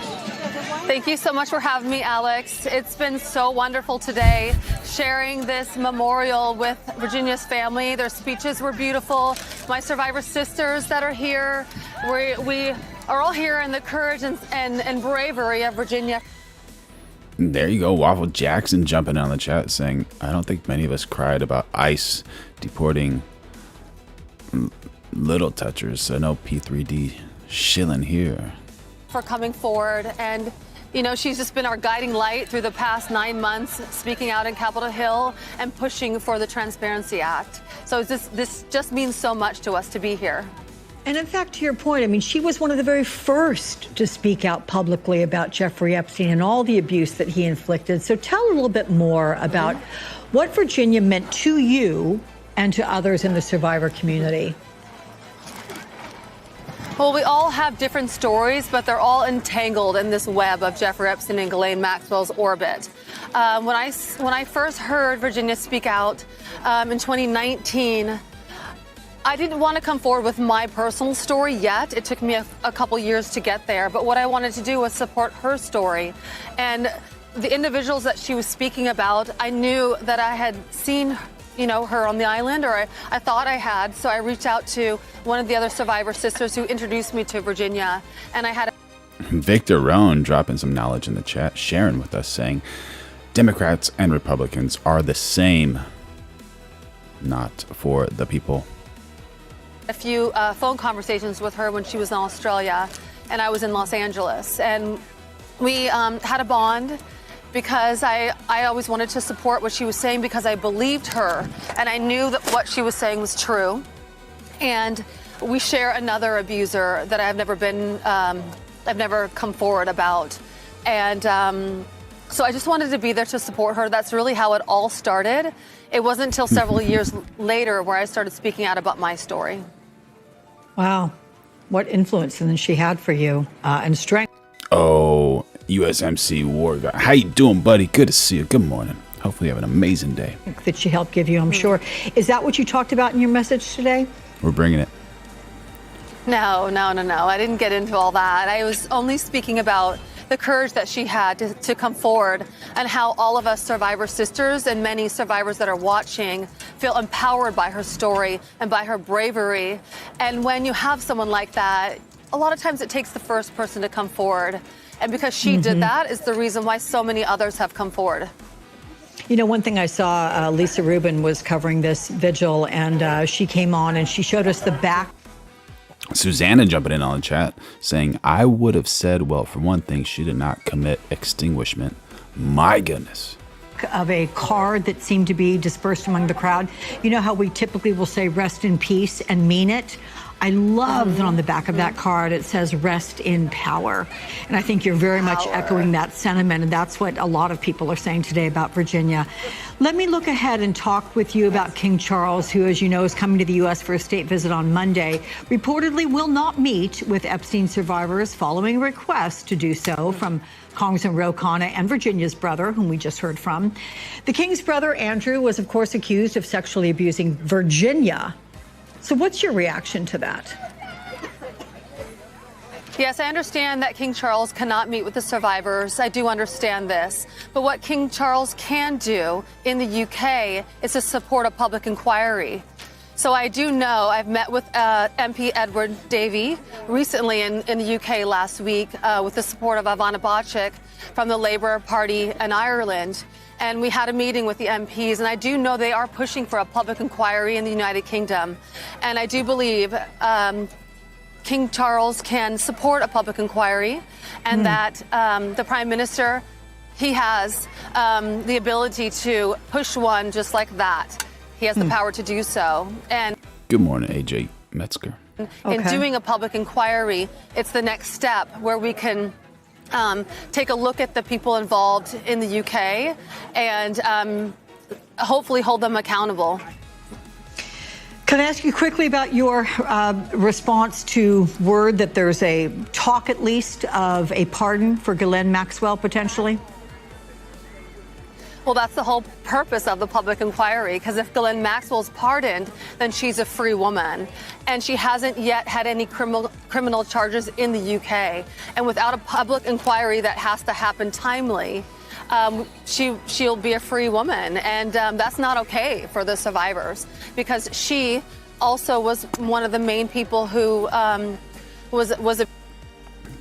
We got MSEJ8 saying, I hope whites and blacks, the regular American man, can come together against the real enemy. They have used racism on both sides to keep the regular man fighting while these sick bastards are extinguishing us. Yeah, it'd be nice if we can all unite, stop crime, become good, upright citizens. abusing young women and teenagers. And so this is something that's really important to us in the UK, is to also hold her accountable for her actions and do a thorough investigation and hopefully be held for criminal charges in the United Kingdom. Lisa Phillips, you always have my admiration and appreciation for coming on the show. Thank you so much for your time. So much. Come forward. She looks like a nice girl, though, you know. Not bad, right? Not bad. Horrible with what happened over there, and more power to her as a survivor. But, yeah, we got JJ Love jumping on the chat saying, I'm sick of what the liberals are doing to the Western world. Liberals hate their own country, and liberals hate their children. My goodness. Unfortunately, JJ Love is accurate in many cases. Absolutely. And make sure y'all like, subscribe, turn on those notifications. We're developing the best community in the world and trying to find the truth, you know. And right now we're trying to find what is actually going on with the Israel and Lebanon ceasefire. Let's check it out.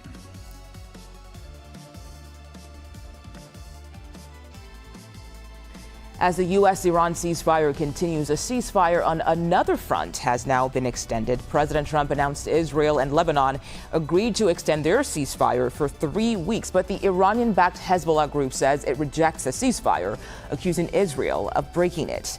The Israeli army released this video yesterday of strikes in southern Lebanon. It said several rockets were fired at Hezbollah military sites, and for its part, Hezbollah has admitted to shooting down an Israeli drone. Let's bring in CBS News Middle East contributor Courtney Keeley. Good to see you today, Courtney. What do we know about the ceasefire agreement?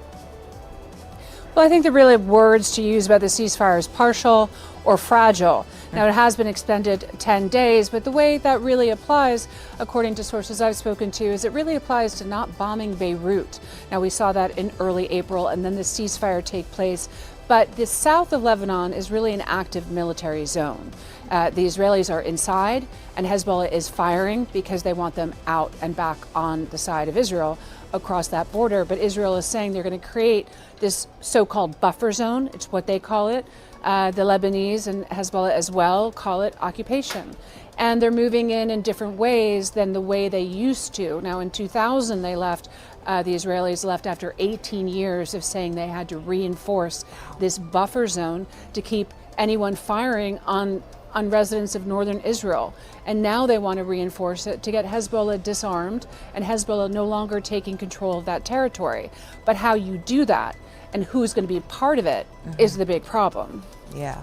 So, Courtney, both Israel and Hezbollah, they accuse each other of violating the ceasefire, which is, I assume, is why you say it's like sort of a partial ceasefire, right? But what role can the U.S. play when it comes to helping maintain it?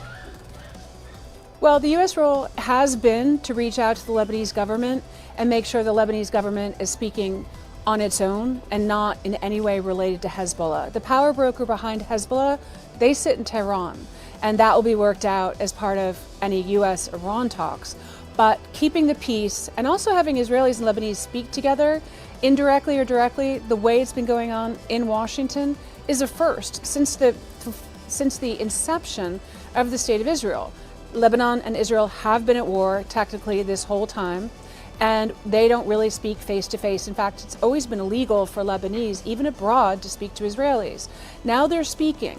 The government is weak, and the Lebanese army is weaker. And you just don't go. Hezbollah is weak and Lebanon's army is weaker. My goodness.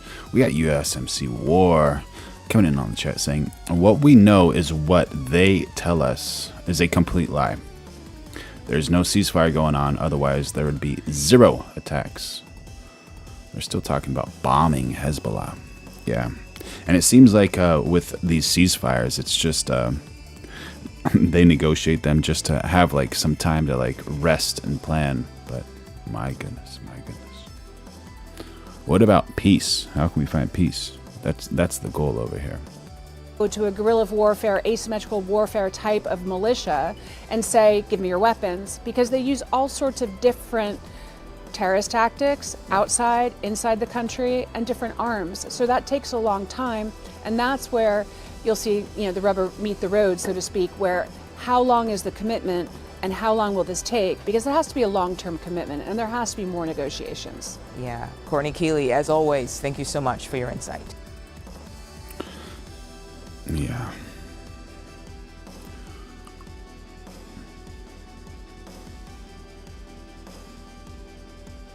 So the suspect is in custody after the shooting at the White House. Let's see if this is anything. We begin with this breaking news tonight. Oh, you got some reactions going on over there. We got this girl. She's pregnant. She doesn't need that. Look at the worry in Melania's face. Let's see if we can let's swap this out.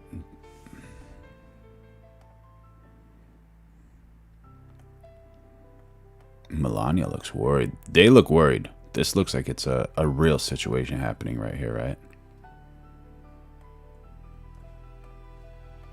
Out of Washington. Yeah, they do look worried for sure. We begin with this breaking news tonight out of Washington, D.C. The cameraman's like, let me zoom out. Let me see everything. I got to see everything over here, man. What's going on? What is going on? Secret Service agent shot. Where video from about 3 hours ago shows the moments President Trump and other U.S. officials were rushed out of the White House Correspondents' dinner after a Secret Service agent was shot. Shilhan says, Trump chilling. Yeah, he's like, oh, this again? One more time? All right, let's see what's happening. Thank you for joining us for NBC 10 News at 11. I'm Jacqueline London. The president and other D.C. officials spoke about the incident just moments ago. Kelsey Kushner joins us now in the live center with what we're learning about this investigation. Kelsey. Jackie, we are learning new information tonight from President Trump after that shooting at the White House. We got Lee Harvey, 1364, saying something about Mr. POTUS. Mr. POTUS. Oh, man. One of the greats. One of the greats ever. Make tacos great again. White House Correspondents' dinner. President Trump just posted this video, of course, showing. Make sure y'all like, subscribe, turn on those notifications. Going live every day, 2026, and become a member if you want. Throw in a super chat if you want. This video showing a guest who they believe was a guest at the hospital. He charged through the security checkpoint. You can see him running. Seconds later, there's security Secret Service agents who opened fire. They exchanged gunfire with that suspect. The president says that that suspect had multiple weapons. He had knives on him. They say that one Secret Service agent was in fact hit. Now, security was able to take that. AJ Metzger jumping in on the chat saying, they aren't true Democrats anymore. You have to understand what we are dealing with. From gender confusion through child indoctrination, it is embarrassing. Absolutely accurate. Absolutely accurate. Very embarrassing. Should be ashamed of yourselves. There's only two genders, males and females. Suspect into custody. He's now being treated for his injuries. The president says that suspect is from California. Again, investigators say that they believe he is a guest at that hotel. His hotel room is now being searched, and they believe that he did, in fact, act alone. Let's take you inside now. The Correspondents' dinner. President Trump, his wife, sitting there at that table. Seconds later, that commotion starts to unfold. Secret Service then surrounds his table, and President Trump and his wife are then evacuated from that table. President Trump spoke about this situation today moments ago. Take a listen to what he had to say.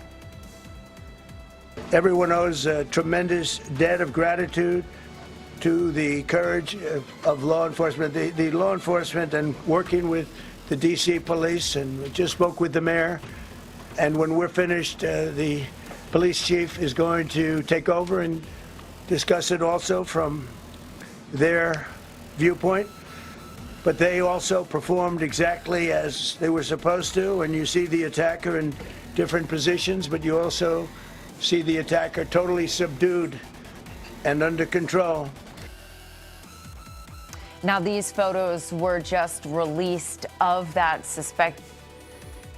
There's a suspect. And we're going live every day of 2026. So make sure you like, subscribe, turn on those notifications, become a member, helps the channel. Throw in a super chat. All super chats are recognized first. Shooter here.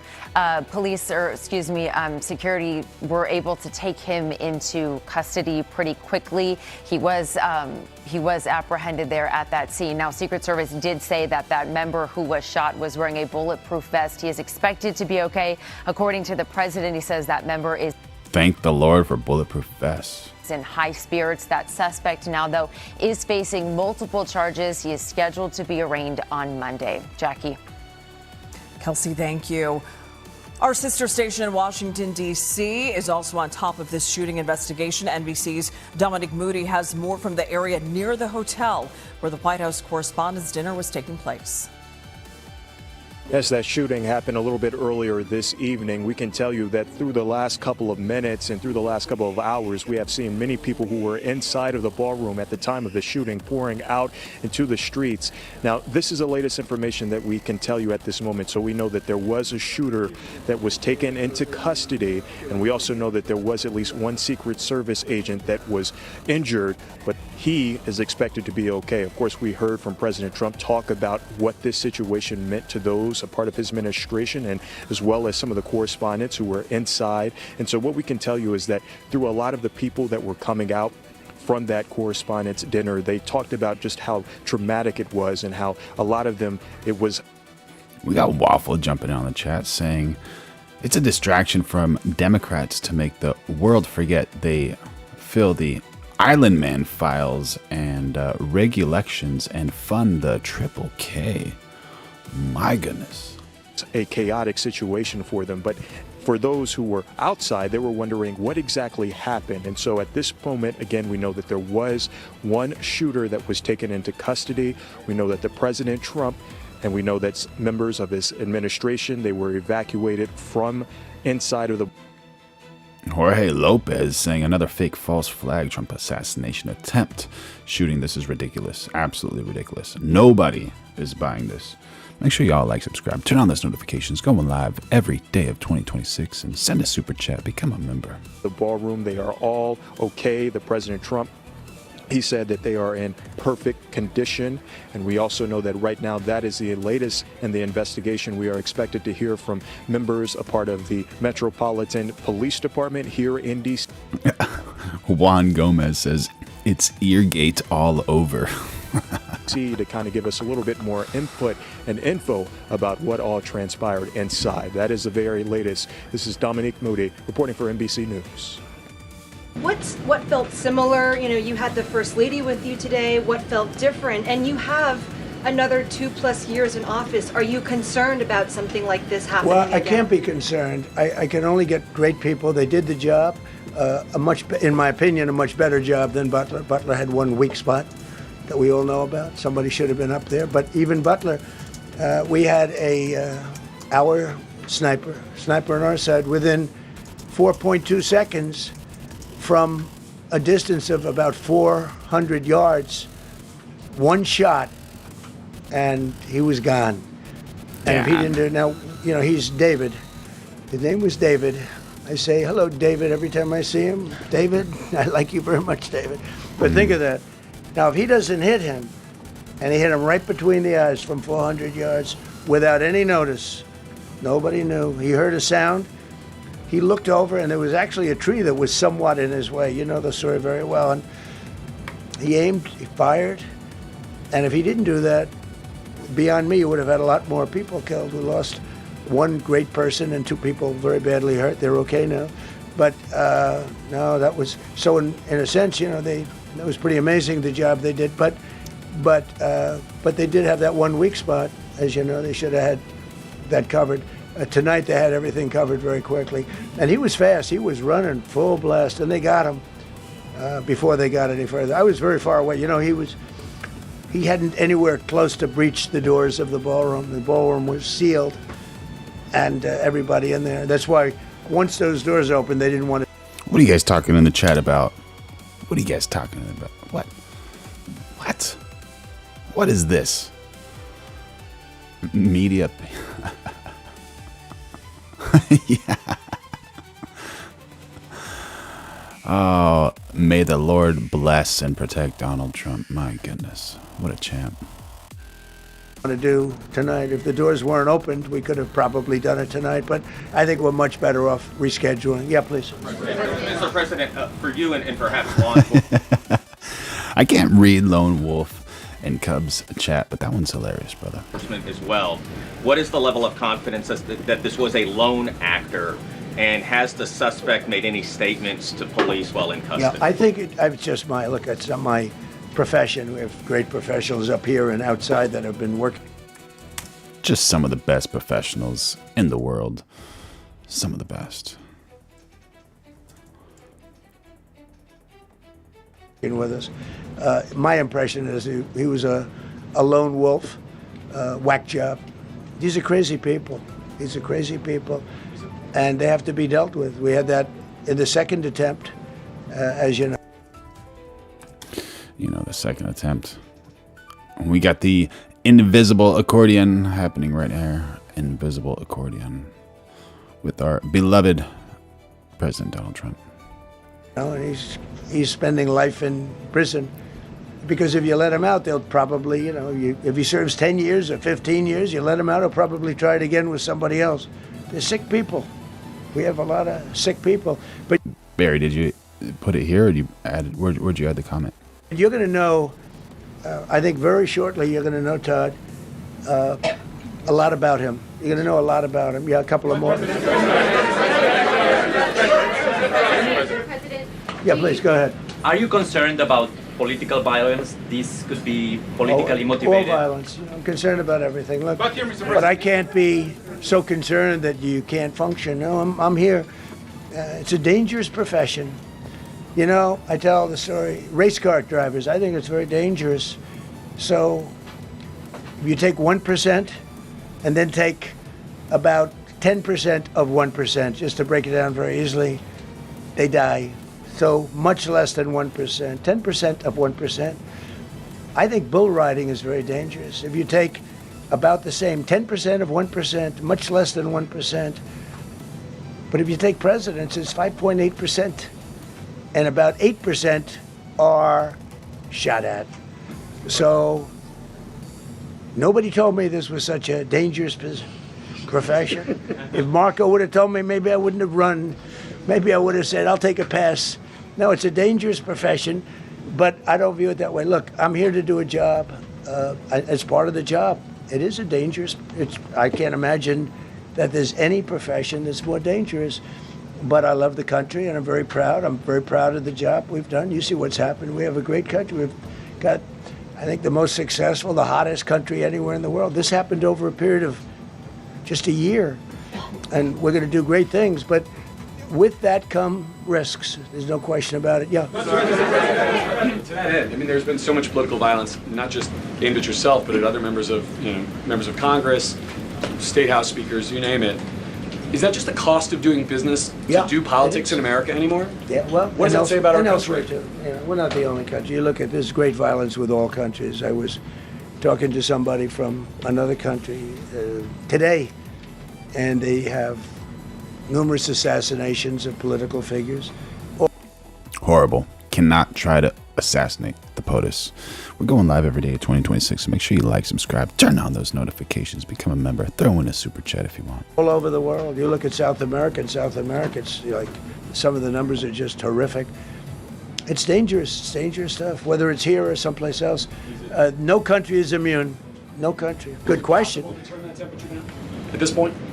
Well, probably if I decided to just not do much, if I let everybody rip us off and take advantage of us. Look, we're leading the world in trade now. We're leading the world in the military. We're the greatest military in the world. I rebuilt it in my first term, and now we use it because we have no choice. We can't let, as an example, Iran, we can't let them get a nuclear weapon. Everything will be peanuts compared to that if they ever were given a nuclear weapon, and they'd use it too. Marco and I were talking about it today. They would use it without even hesitation. We can't do that. It was a shame. I said, oh boy, look at the numbers. We just broke 50,000 in the Dow. We just broke 7,000 in the S&P. They said we couldn't do it in 7 years, in 5 years, 4 years. They were saying maybe in 5 or 6 years. And we did it in 1 year.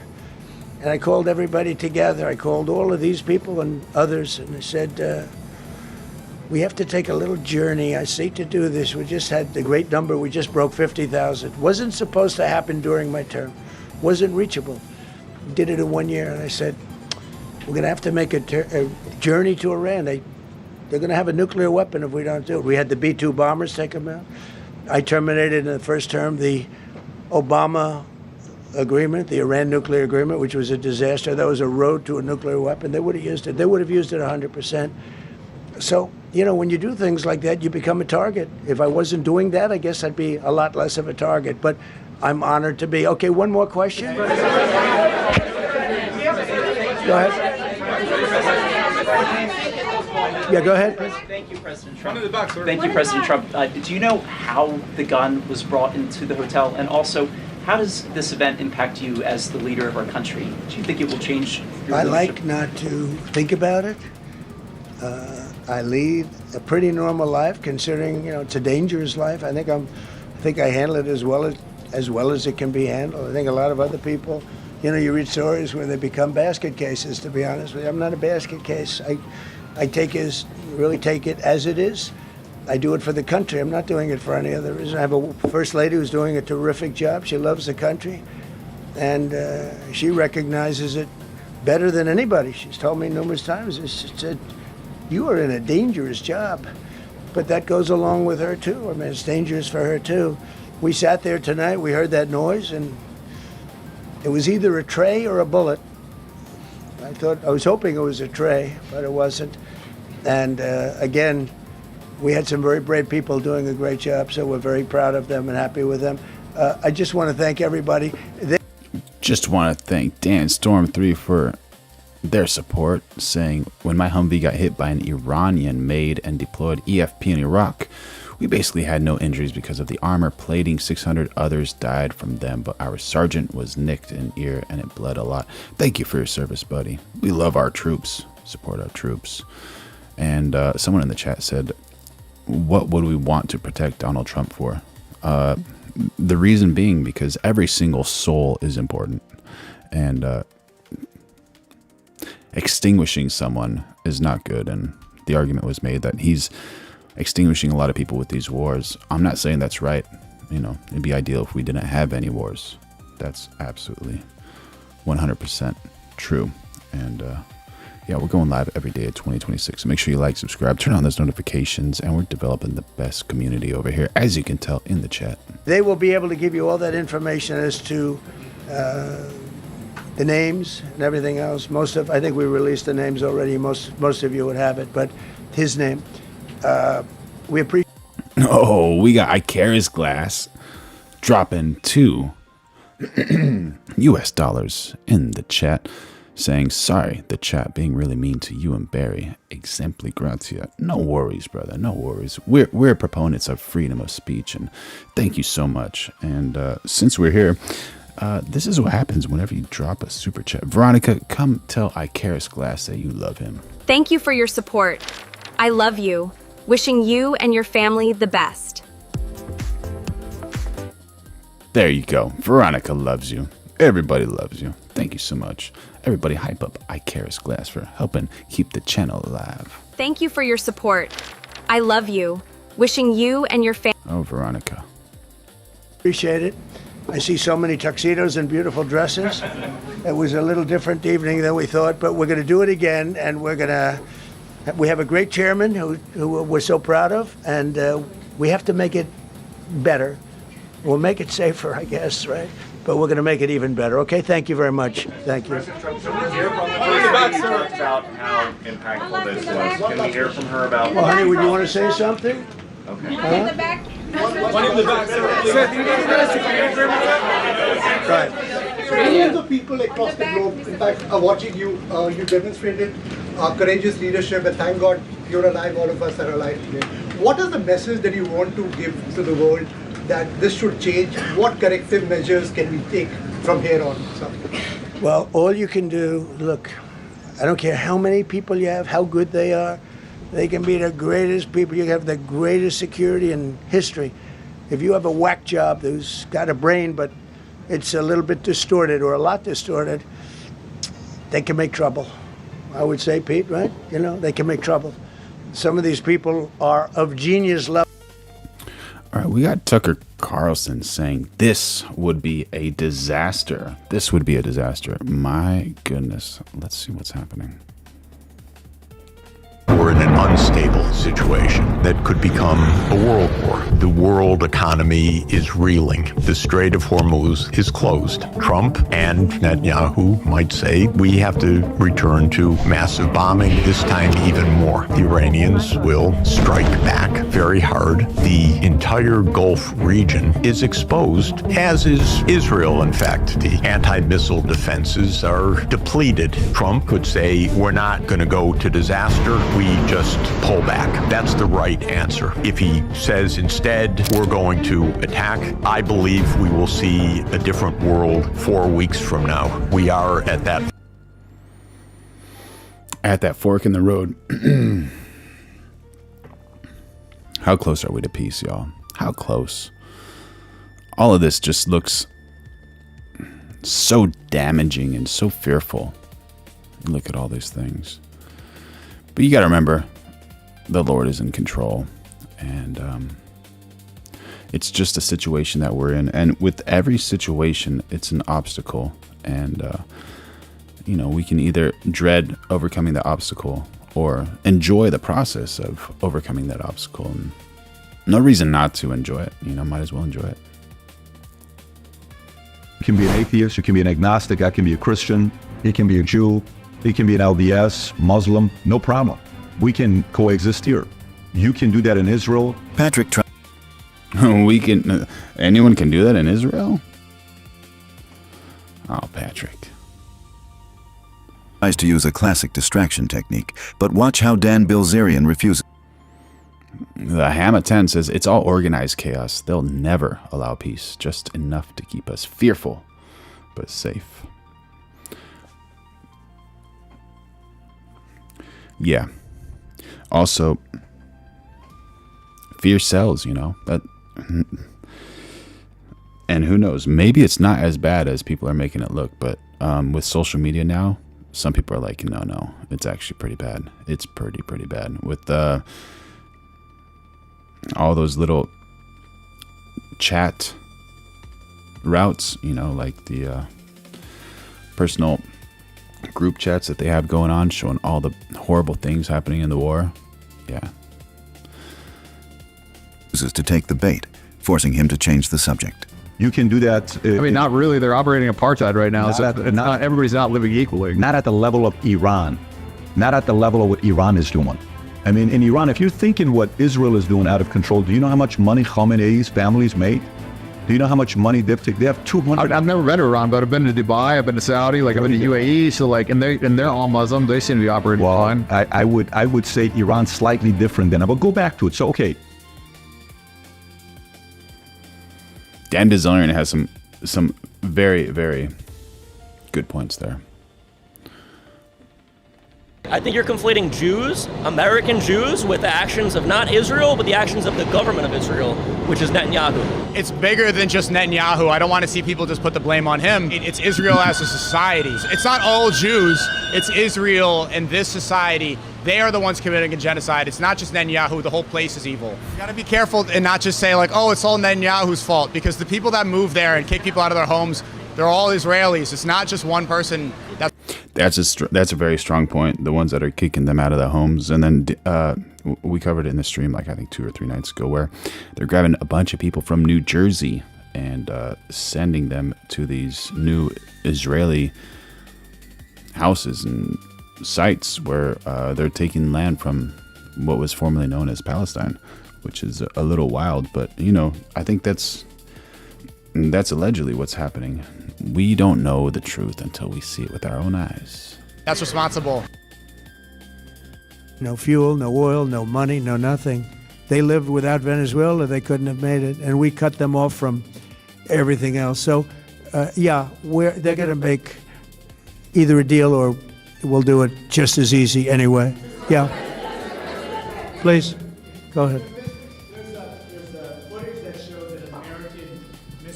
And a Tomahawk missile likely destroyed that Iranian girls' school. So will the U.S. accept any responsibility? Well, I haven't seen it. And I will say that the Tomahawk, which is one of the most powerful weapons around, is used by, is sold and used by other countries. You know that. And whether it's Iran, who also has some Tomahawks, I wish they had more. But whether it's Iran or somebody else, the fact that a tomahawk is very generic. It's sold to other countries, but that's being investigated right now.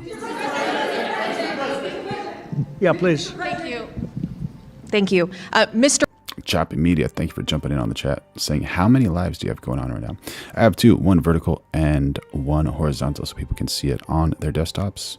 And the vertical one is for cell phones. President, you've said the war is, quote, very complete, but your defense secretary says this is just the beginning. So which is it, and how long should Americans be prepared for this war? Well, I think you could say it both. It's the beginning. It's the beginning of building a new country, but they have no Navy, they have no Air Force. They have Waffle Jackson jumping on the chat, saying it is so over for the Diddycrats. Make sure y'all like, subscribe, turn on those notifications. Going live every day at 2026 and developing the best community on earth here on YouTube. Like, comments like that, and make sure you send a super chat. Become a member if you want. Have no anti-aircraft equipment. It's all been blown up. They have no radar. They have no telecommunications, and they have no leadership. It's all gone. So, you could. Icarus glasses.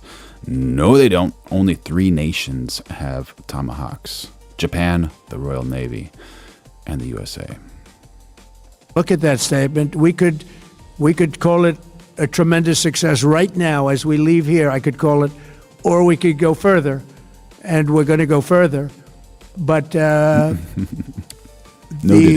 big risk on that war has been over for 3 days. We wiped them out in the first 2 days. When you think about it, it's incredible. We wiped out a big Navy. Lone Wolf and Cub saying, why are people fleeing from Democrat states to red states if there is not a difference? Very valid point. A powerful Navy. These were ships. These were serious ships. These were ships that you buy when you want to win battles. They're all on the bottom floor. The sailors are all running off. Flaky Booger 2464. I can't read your chat because red flags, but I'm sorry you have to see that. I hope that gets fixed ASAP, buddy. The ships, they refuse to get on the ships. The Air Force is gone. Everything's gone. The missiles are down to a trickle. The drones are down to probably 25%, and they'll soon be down to nothing. We'll have where they manufactured the drones are under fire as we speak. They're being hit. So the rest is going to be a determination as to my attitude, along with the people in the Trump administration, what we want to do. Thank you. Yeah, please. Can I ask you, you mentioned you were going to waive certain additional oil waivers or sanctions. Can you talk a little bit more about that and address in particular? Well, we're looking to keep the oil prices down. We went artificially up because of this excursion into a very positive thing. I mean, this was an excursion that a lot of people wouldn't have done. I knew oil prices would go up if I did this, and they've gone up probably less than I thought they'd go up. But I don't think anybody thought we were going to be this quickly successful. This was a military success, the likes of which people haven't seen. We have the best military. We have the best equipment. We have, I believe, the best generals. We have the best. And this went very quickly.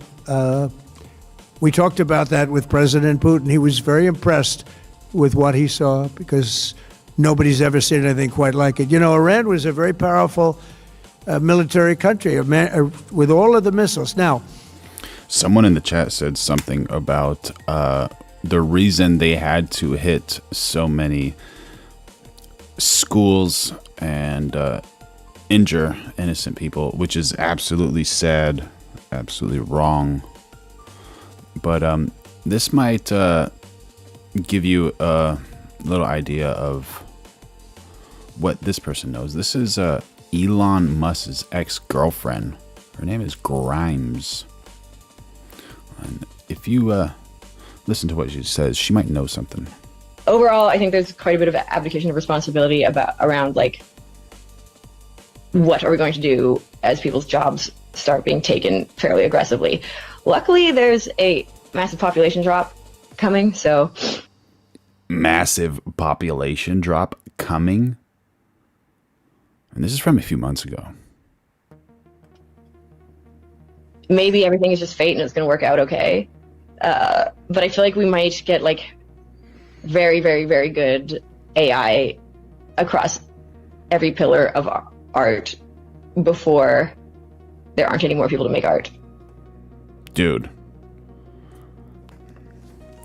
Who cares about AI? You should care about people. People should be the number 2 thing that's important in life. Number 1 being the Lord, and number 2 being your family and people, which are people, right? Come on. Yeah, this is wild. So you wrote, "We appreciate power." Yeah. What is that, dude? I didn't see that. I'm not gonna say anything, dude. You're gonna get banned, dude. Don't say anything. Don't say anything. Don't say anything about that. Yeah, so if you think that this is not planned,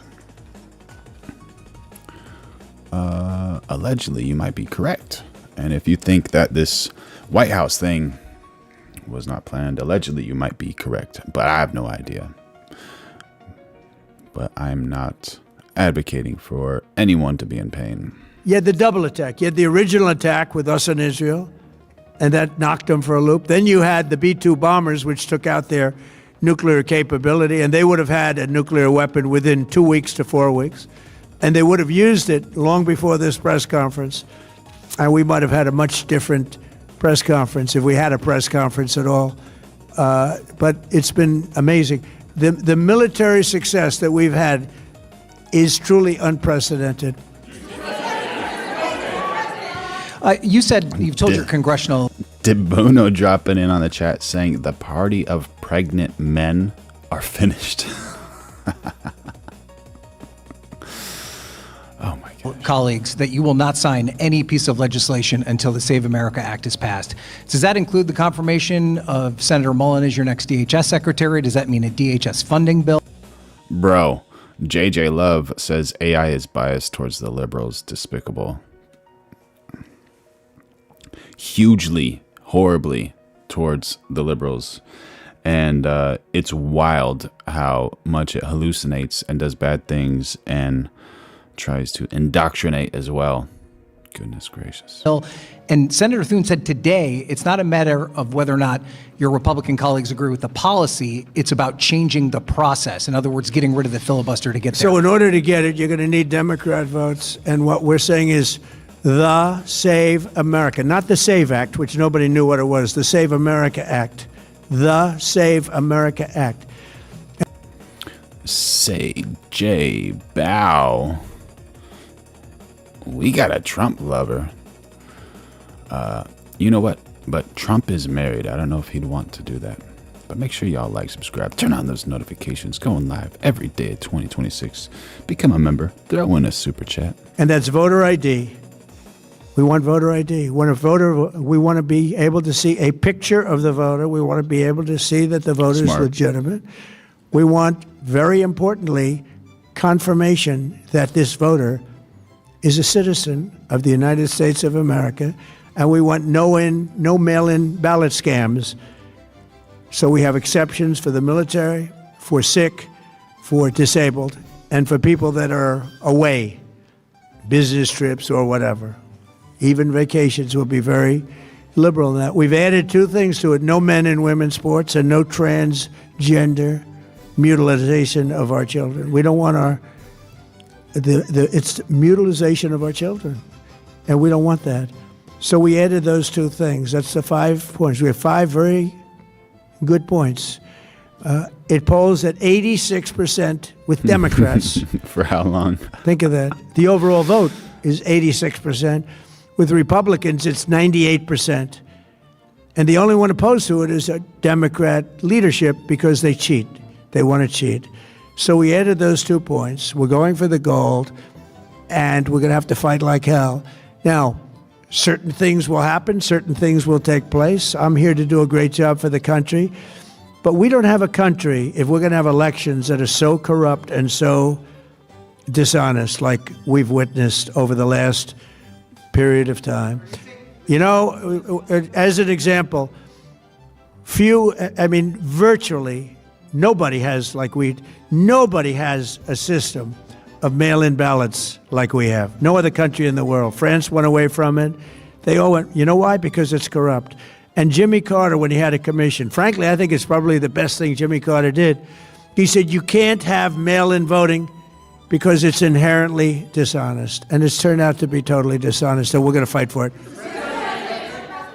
Yeah. Activated any sleeper cells inside the U.S. There's reports that they have pressed that trigger button to activate those cells, at least abroad. Well, they've been trying for a long time. We've been very much on top of it. One of the things we have to do is get the Democrats to stop the Democrat shutdown, because, as you know, the apparatus that looks into that, Schumer and the Democrats have shut it down, which tells you they probably hate our country a lot. But the Democrats have to open that up but we've got very, very good intelligence into that. We know a lot of different things that have happened that have been very bad. A lot of them came in during the Biden open border period, but we have them under, we've got them, we're watching every. Oh, Biden, just open the borders. Who cares? Bring those voters in. Who cares about everyone else, you know? Don't worry about it. Don't worry about it. So here we have an anti-Zionist humiliate Patrick Bet-David live on his own podcast. Oh my goodness.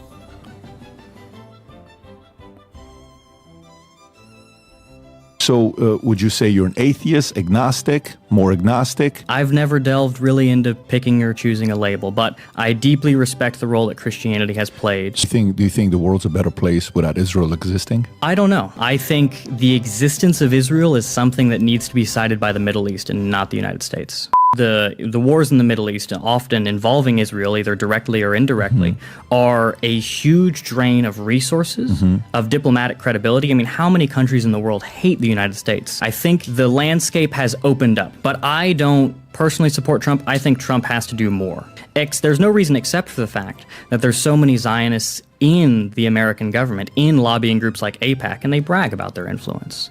I don't think we have a whole lot. There's no reason that Israel needs to be this ally, which we are willing to sacrifice. Icarus Glass drop in a question saying, if someone is born with both genitals and is a hermaphrodite or whatever it is called, what are they? It's not their fault. I don't know. I know someone like this. Yeah, that's a very, very rare situation. And that's not easy. That's not an easy answer. But that doesn't take away them being a human and being able to enjoy life and be able to pursue their dreams. The problem happens when a genetic man wants to go into a female's restroom or into female sports, you know. That's not good. But that's a tough one. That's a very tough one. Thank you for dropping in on the chat. Make sure y'all like, subscribe, turn on those notifications. Going live every day at 2026. Our place on the global stage for. In this video, Thomas Russo completely destroys Patrick Bet-David on his own show. Patrick tries to push him hard on Donald Trump, Israel and Zionist influence, thinking he can corner him or make him look bad. But Russo turns the tables masterfully. He calmly explains why Trump's blind support for Israel isn't real America first, why Zionist lobbying groups are massively overrepresented in power, and how endless Middle East wars have drained America's blood, money, resources and global credibility for decades. Patrick's questions get exposed as shallow, and Russo intellectually humiliates him without even raising his voice. This segment is pure domination. Watch how Russo owns Patrick Bet-David from start to finish. Trump, how do you feel about Trump? I have a balanced opinion on Trump. I do not personally, overtly or actively support him. I think the patriotic constituents in America, people who think like I do, are too easily brought in behind politicians who may overpromise and underdeliver. I think Trump is very unique in the political space. I think he has done a lot for the conservative movement. You see things being the norm in conservative politics that under Mitt Romney and Newt Gingrich would have been unthinkable. So I think there is a value to that. I think the landscape has opened up. But I don't personally support Trump. I think Trump has to do more. Such as what? Like, what does he need to do? I think his support for Israel is one thing in particular, and perhaps his favor of those Zionist politics is one of the biggest things that are perhaps holding Trump back from. Okay, so allegedly, yes, intersex conditions exist, but it's not like someone is born with two fully developed sets. It's usually variations in anatomy or development, and it's actually very rare. From a true America First policy. So you're not for him supporting the Zionists and Israel. You don't like that. I am not in favor of it. Why are you uncomfortable with that? I believe not only is the wars in the Middle East, often involving Israel, either directly or indirectly, are a huge drain of resources, of diplomatic credibility. I mean, how many countries in the world hate the United States because we have chosen Israel as an ally over however many dozens of countries despise us for our role in that. But it is a drain of blood. It's a drain of resources. It's a drain of money. It's a drain of diplomatic credibility. And culturally, Americans have very little in common with, I think, a lot of the people that live in Israel. Perhaps not much more than we would have in common with the people who live in other countries. Unpack that. What do you mean by that? The word we disagree with a lot of people in Israel. Americans are not culturally similar to Israelis any more than we would be culturally similar to Iranians, especially, in the country where you grew up. I know Iran has changed very drastically, but I don't think we have a whole lot. There's no reason that Israel needs to be this ally, which we are willing to sacrifice our place on the global stage for, which we're willing to wage trillion-dollar wars to destabilize their neighbors. There's no reason except for the fact that there's so many Zionists in the American government, in lobbying groups like AIPAC, and they brag about their influence. They brag about being able to buy politicians, and you look up politicians. Okay, thank you, Icarus. That say pro-Israel things, that they defend Israel invading these cities in Gaza, and you look at how much money they've received from AIPAC and groups like that, and it's a lot. But I don't think we should support these other groups in the Middle East. I think the United States should be hands off the Middle East, because I think a lot of these countries, a lot of these groups, were having conflicts and border. God bless you, Debuno. Happy to have you here, buddy. Conflicts and ethnic conflicts and religious conflicts long before the United States ever showed up, and they'll be having them after we leave. Do you think the world's a better place without Israel existing? I don't know. I think the existence of Israel is something that needs to be cited by the Middle East and not the United States. So, okay, are you a Christian? I am not personally religious, although I do deeply respect and appreciate the role that Christianity has played in shaping the culture of America. What do you believe in? Steve Boutrin jumping in on the chat saying both E and P word, though. There you go. I believe there's something. I believe there is greater power. There is something in nature or something in the... All right, Stephen Williams. Good for you, buddy. Creation of the world and the universe. Who do you think Jesus was? I think Jesus was an immensely important historical figure. I believe he was real. I believe he was present, and I believe he defined, millennia that have followed with his words and with his actions and with the... do you see him as the greatest carpenter of all time? Is that kind of how you view him? Or? Yeah, I can't read some of those chats, y'all. I think Christ exemplified a lot of the moral teachings that I believe have greatly influenced. I mean, he's called the Son of God, and billions of people believe that. Now let's get into the meat of this discussion, because this is where Thomas Russo truly dismantles the typical establishment narrative. Watch closely how Patrick Bet-David tries to use emotional and religious gotcha questions to throw Russo off balance. PBD Isaiah 9 has jumped in on the chat saying there are a total of 19 people living here in Antarctica. You northern reptiles and Ananke spawn. You cannot survive beyond the wall anyhow.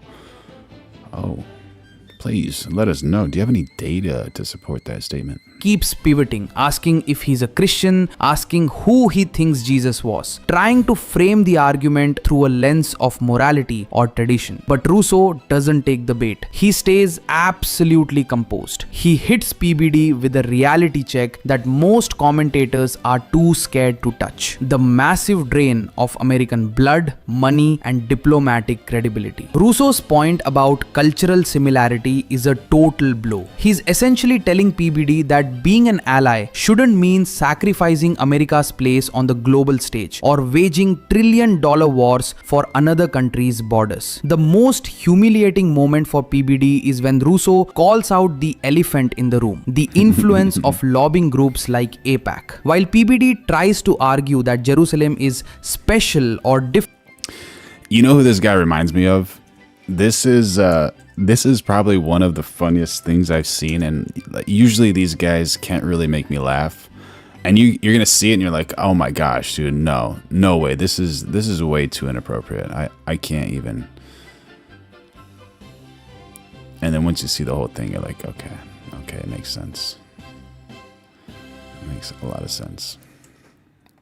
I'll pull it up. Different. Rousseau shuts it down with a simple logic. Why is it the American taxpayer's job to guarantee the safety of every city in the world? You can literally see PBD struggling to find a comeback. He's used to debating people who get emotional, but Rousseau's America First stance is so logically consistent that it leaves PBD looking like he's defending an outdated system. Rousseau didn't just win the argument, he completely exposed the flaws in PBD's entire foreign policy worldview. So would you say you're an atheist, agnostic, more agnostic? I've never delved really into picking or choosing a label, but I deeply respect the role that Christianity has played. So let's just say I'm a Syrian. Okay. Very good. And most of the Assyrian land was today's Iraq. Okay. And a lot of the places, historical places of Assyrians, Alamas and some of these places that we had, they've been destroyed. Yes. By people in Iraq, absolutely destroying well-known churches, well-known buildings to get rid of the history. I'm against historical erasure. Okay. But also, if you say you're against it, but what does that really mean? Because, some people may say, well, the reason why Israel is necessary because that's Jerusalem. So what if we let it loose and you let the Middle East handle it and they go in and they destroy the city? How do you prevent that from happening? I wouldn't be in favor of cities being destroyed generally. Well, you won't be able to control that because that's happened. Does the United States need to guarantee every city in the world? Jerusalem is a different city, though. There's a couple billion people worldwide that believe in this guy named Jesus, and they don't think he was just a carpenter. They think he was a. I understand. Right. So to them, they would like to keep that place. When you spoke with Vivek Ramaswamy, he was talking about how I don't believe he thinks that the Israel should be in its place of preeminence that it is right now. But he was talking about how Israel had all the money and all the guns that frankly they needed to defend their own borders. But what they lacked most was diplomatic credibility. And that was not being used by them because I think there's a lot of people in Israel who are placing the conflict and their war goals over their diplomatic credibility on the world stage. And without the United States propping them up diplomatically, perhaps a lot of those politicians in Israel would have to make a lot of very difficult decisions, which would ultimately bring them back into a semblance, we can hope, of harmony. But that's a decision that has to be made by them. This is the moment where Thomas Rousseau completely shuts down the emotional blackmail strategy. Watch how Patrick Bet-David tries to use the Assyrian example and the potential destruction of Jerusalem to force Rousseau into a corner. PBD is essentially asking, if we don't protect these holy sites, who will? It's a classic appeal to emotion that usually works on most politicians. But Rousseau's response is absolutely clinical. He hits back with a question that defines the entire America First movement. Does the United States need to guarantee every city in the world? By saying this, he effectively humiliates the idea that American soldiers should be the world's janitors or museum guards. He exposes PBD's argument as being based on sentimentality rather than national interest. Even more impressive is how Rousseau flips the script on diplomatic credibility. While PBD tries to frame US support as a necessity for peace, Rousseau argues the exact opposite. He points out that by propping up Israel diplomatically, the US is actually preventing them from making the difficult decisions necessary for real long-term harmony. Rousseau isn't just winning a debate here. He's teaching a masterclass on non-interventionism. He leaves PBD clinging to the idea of Jerusalem's special status, while Rousseau stands firm on the ground that America's priority must be America, not... Absolutely, America's priority must be America. Definitely. Historical preservation in foreign lands. But that's a different conversation, though. Sure. Those are two separate things we're talking about. I think... Historical preservation, huh? As far as all the destruction happening in Palestine, is that the history being preserved, or is it something else? I don't think that America exists to assure these places. You don't think America exists to ensure these places? So, yes. Got it. So for you, whether they destroy Jerusalem or not, that's not in your top 100 list that matter to you. I would say that I would think it would be a very bad thing. However, you wouldn't lose sleep over it, though. the United States, if we're talking about what we would do, I'm not in any position to write policy or dictate foreign policy, right? But the United States could act not as a arms dealer, but it could act in a more assertive tone as a peace broker. And I think that could avoid the type of cataclysmic scenario you're talking about. What prompted you to be so uncomfortable or maybe against Israel's existence, or, you know, the fact that's like, I think Trump being too supportive of that, I'm not with that. What prompted you at this age, 25 years old, to be so against that? It's not so much Israel in the Middle East as much as it is Israel in the United States. I think the amount of people of Jewish faith and ancestry, and specifically of Zionist political leanings, is they're overrepresented in positions of power in the United States today. And is that me saying that every single one of them is morally bad and guilty of some particular wrongdoing? No, absolutely not.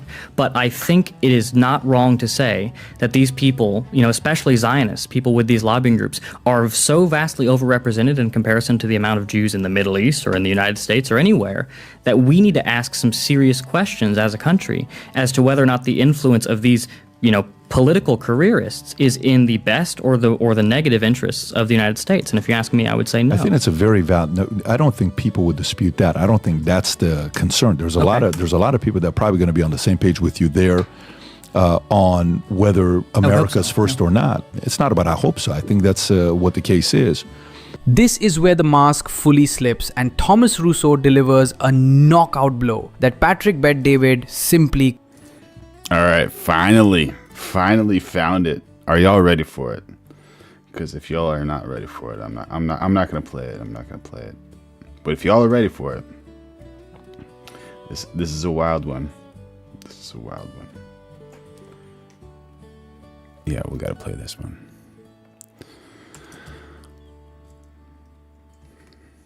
Oh, that's where we are. All right, so here's this guy. Let's see, what's my frame looking like?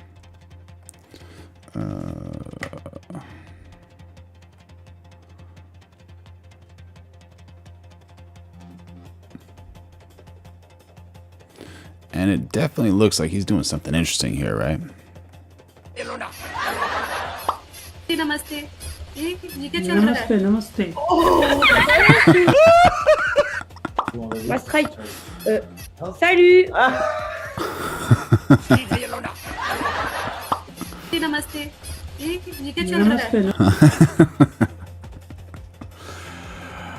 Oh my gosh. Oh my. It's so important just to have some comedy in life. Look at this dude. You need a little bit.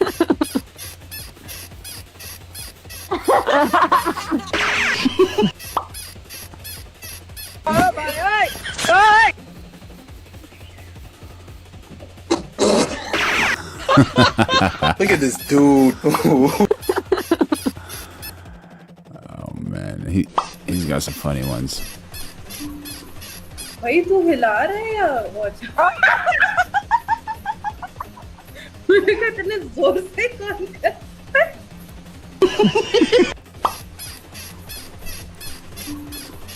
भाई तू हिला रहा है या what? Oh, excited. What are you doing? I'm drinking coffee. Why are you guys laughing?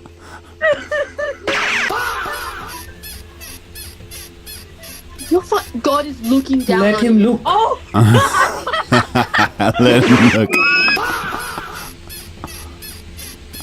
चाय P रहा हूँ चाय.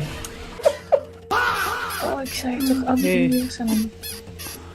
Yeah, man, this guy is a funny guy. If you guys want to go check him out, his name is Akasharma _25. Akasharma _25. Funny stuff. It's always important to have like some good funny things in your life, you know. Take it easy once in a while. Just so y'all know, we're going live every day at 2026. So make sure you like, subscribe, turn on those notifications, and become a member. Throw in some super chats if you want. He couldn't counter. Michael Lamb 9433 says, not funny at all. PBD tries to play the moral card by bringing up the potential destruction of Jerusalem. He's trying to imply that if you don't support intervention... Yeah, Barry, I wasn't seeing all of your comments for some reason. You're okay with historical erasure, but watch how Russo reframes the entire reality of geopolitics. He isn't just saying, I don't care. He's saying that American sovereignty is being sold to the highest bidder. Let's look at the fact. How you doing, Sneaky Elbow? Happy to have you here, buddy. I wish there was peace over there, man. That's a tough situation. I don't know. I've been to both places, Israel and Palestine. And there was good people in both places, and there was weird people in both places, so I can't say. I just wish there was peace. I wish there was peace. I wish they would all get along and try to be fair with each other. I think that would be the best thing, but unfortunately, I prayed for peace actually too, so. Facts that back up Russo's stance. For decades, I can see you, Barry. The US has provided billions in military aid, literally $3.8 billion annually to a nation that already has one of the most advanced militaries in the world. Russo is pointing out the irony. Why is America acting as an arms dealer and banker for a country that has the resources to defend itself while our own borders are wide open and our infrastructure is crumbling? The most humiliating moment for PBD is when Russo brings up AIPAC. This isn't just a conspiracy theory. It's a We got Pez and Novanta. St. Thomas Russo cleaned PBD's clock, and rightly so. Documented reality of how Rascal Bean says they need to register as a foreign lobby. How lobbying works in Washington. Russo is tapping into a massive sentiment in the America First movement. The idea that politicians are more afraid. We got POTUS on the screen. And we got Craftsman jumping in on the chat, saying the beginning of Revelations almost seems to be going on in the Middle East right now. And Bill Wire, 8824, saying, there can be no peace on earth until righteousness replaces man's wicked rule, no exceptions. Israel will be corrected in Zechariah when they see Jesus' wounds. Afraid of losing donor money from AIPAC than they are of failing their own constituents. When Russo mentions over-representation in positions of power, he's challenging the very foundation of the neoconservative world police doctrine. PBD tries to push back, but he eventually has to concede, saying, I don't think people would dispute that. That is a massive admission. When a mainstream titan like PBD agrees that these interest groups have an outsized influence on US policy, it proves that Russo has already won the intellectual battle. Russo, at only 25, is showing a level of courage that senior senators don't have. He's essentially saying that Jerusalem's fate should be decided by the people in the Middle East, not by American teenagers being sent to fight trillion-dollar wars that don't benefit a single person in Ohio or Texas. But now, the real question is for you. Is it time for America to stop being the arms dealer of the world and start focusing on its own soil? Or do you think PBD is right that some places are too important?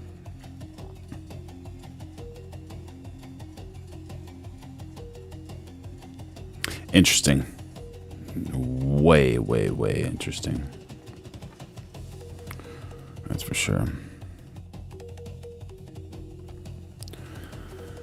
And we try to get, news from all different places on Earth, and this is something from Al Jazeera, and it could be one-sided probably.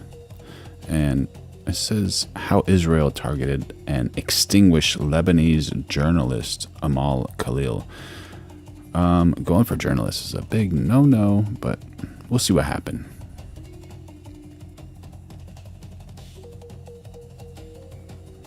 Today, threatened, tracked, and killed while reporting on Lebanon. We can't get out. Somebody please contact the UN, contact UNIFIL, contact the Israelis. Like, we need help getting out of here.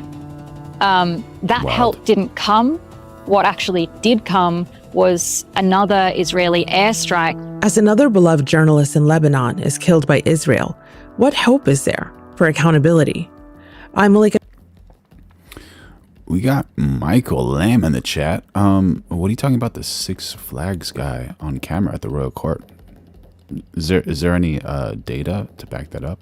Would like to see that. Thank you for your chat, buddy. Bilal, and this is The Take.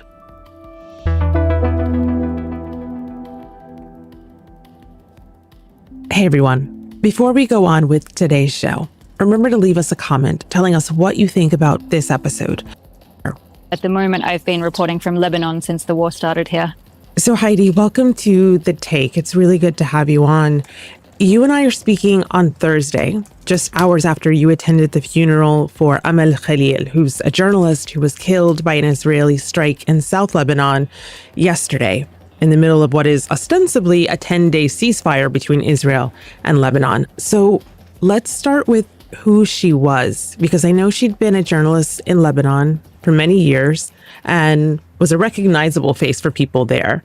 But for people outside of the country, what can you tell us about her? Yeah, so Amal Khalil was a really well-loved and respected journalist here. She is from South Lebanon. She has spent many years reporting on South Lebanon. لليوم الخامس على التوالي لا تزال فرق الدفاع المدني تبحث عن مفقودين. So not just during this war, but also during the 2024 war. She worked for a newspaper called Al Akhbar, and she was well known not just for her reporting, but also because she had received threats during the last war, actually, from an Israeli phone number, telling her that she should cease her work, that if she wanted to keep her head on her shoulders, in fact, that she should leave Lebanon. Do we know who those threats were from? Yeah, so I actually have the phone number, and I was speaking with the person who sent them to her. It's an Israeli sort of commentator and media personality. His name is Gal Gideon Ben Abraham, and he was unrepentant, basically, about those threats. He kind of doubled down.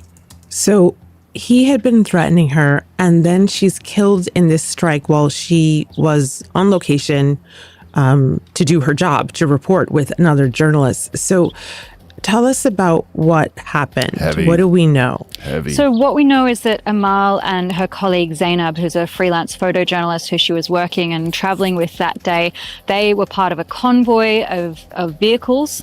They were working in South Lebanon, covering the destruction and including the ongoing destruction and detonations during this ceasefire. And while they were driving through the town of Atiri, the car in front of them was hit by an Israeli strike. And there were two people in that car, two civilians, who were both immediately killed, from what we understand. Now, I got you, Darius. Amal and Zainab then fled their vehicle. They got out of their car. And at that point, Amal sent a voice note to her family explaining what had happened, right? Saying, look, there's been a drone strike, but really trying to reassure them and saying, you can hear her voice shaking. But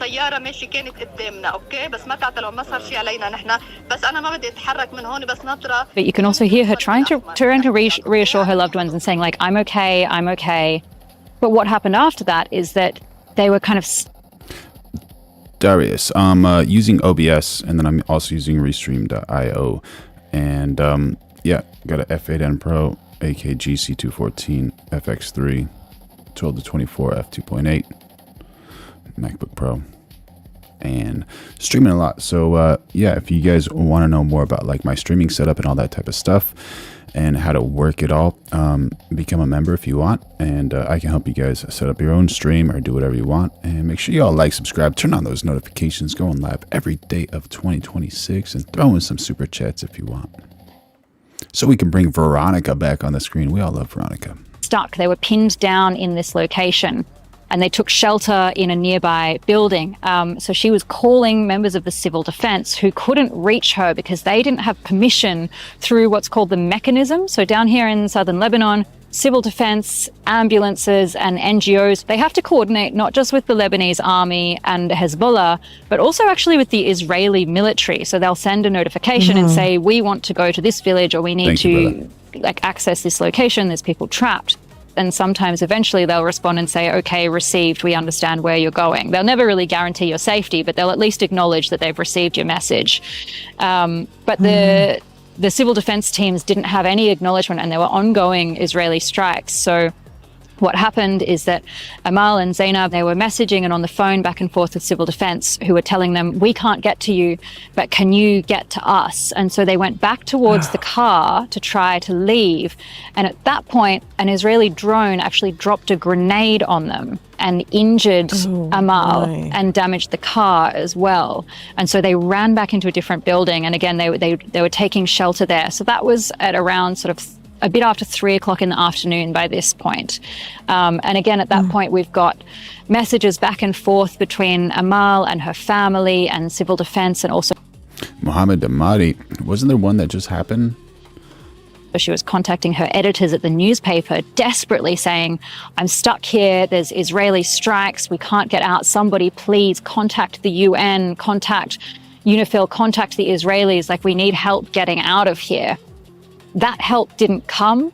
What actually did come was another Israeli airstrike which targeted the house where Amal and Zainab were hiding. Now, they had actually split up at this point. They were hiding in separate parts of the house, maybe knowing or expecting that something like this might happen, and so hoping that one of them would survive. And that's exactly what happened. As far as we know right now, what do we know about the status and condition of Amal's colleague, Zainab Faraj? Yeah, so the Red Cross teams were eventually able to get to them, and they were able to pull Zainab out from the rubble. She was really seriously injured at that point, and they were also able to extricate the 2 civilians. They were able to recover their bodies from the vehicle that was the subject of the initial strike, but they couldn't find Amal. She was missing, and what happened then is that the ambulance actually came under fire. So the Israelis targeted it with a stun grenade, and they fired directly on it. And so they had to flee the scene in a hurry, right? They couldn't find Amal. They were coming under fire. There was no guarantee that another airstrike wasn't coming. So they got out of there. They took Zainab to hospital where she underwent emergency surgery. We understand she's stable, but she's still in a really bad way. But all this time, Amal was still missing. They didn't know. I'm just so annoyed by this woman, the lighting. If you look at her face right here, you see half her face is in the sunlight and the other face, half of her face is in the shade. It just must be so annoying to do an interview with like half your face in the sun, half of it in the shade. But each to their own, all good. Trying to get some good data. Let's get that good data. Why not? If she was alive under the rubble, they didn't know if she was dead, if she was injured, and they needed to get back to her. And it took hours, again, for them to get the permission that they needed to go back to the site and actually start looking for her. And when they finally found her... We got Darius Network saying the current Israel was a deep state project. Wild. Anyone have any data? And then Robbie Thompson saying this is propaganda. Please let me know the reason you're saying that. That was a process that took hours of digging through rubble. Exactly. So they needed to go back with heavy equipment. They went back in with an excavator, actually, because Amal, unfortunately, the part of the building that she was hiding in took the brunt of that airstrike, and so it was completely collapsed on top of her. So they had to dig her out. They didn't find her until after 11 p.m. when they were eventually able to recover her body. Well, Heidi, these details are shocking and tragic. And I know that you learned of many of them because you spoke to the family members who were getting these updates as they came in, because she was sending voice notes, as you mentioned, to her family. You were at the funeral and you spoke to her brother. What was that conversation like? I mean, it was heartbreaking, right? Because this is a man whose sister had just died. She didn't have to die. Those 2 journalists didn't die in the initial strike, right? The one that hit the vehicle in front of them, they survived that. They took cover. They were hiding. The Ministry of Health, actually, the language that they used was that they were pursued by Israeli airstrikes. And so he was really strong. Yeah, it's all she needs to do. Move her chair 2 feet to the right. When we were speaking to him, but he was angry. Unfortunately, if there was movement, or if Israel had not denied permission to enter to rescue Amal, Amal would be standing in my place speaking, and it wouldn't be me speaking on her behalf. And what he told us is that if immediate access had been given after that first strike, if the rescue teams had been able to get to her, that his sister would still be... Robbie Thompson jumping in the chat saying, not trying to be negative or anything, served 40 months combined over there. Thank you for your service, buddy. Alive. And, you know, he again pointed out, you know, my sister was a journalist. She's protected under international human rights law. But she's obviously not the first or the only Lebanese journalist to die, not even the first or the only to die this month as a result of targeted Israeli strikes. And part of the reason that he was keen to share that with us is to prove Amal was alive after that first strike, and she told them she was fine. It was only after the second airstrike that her phone went offline and that nobody was able to reach her. So this was an example of what's known as a double tap strike. Is that right? Yeah, exactly. And there have been loads of those in southern Lebanon, or not even just in South Lebanon, but across the country. You know, this is a playbook that we have seen the Israelis use in Gaza. It's a playbook that was used during the 2024 war here in Lebanon, and it's one that we have seen again and again. In fact, it's not even just double taps. We sometimes have triple or even quadruple attacks as like successive waves of first responders, whether it's ambulances, firemen, paramedics, or even just people at the scene try to go and help. They get hit again and again and again.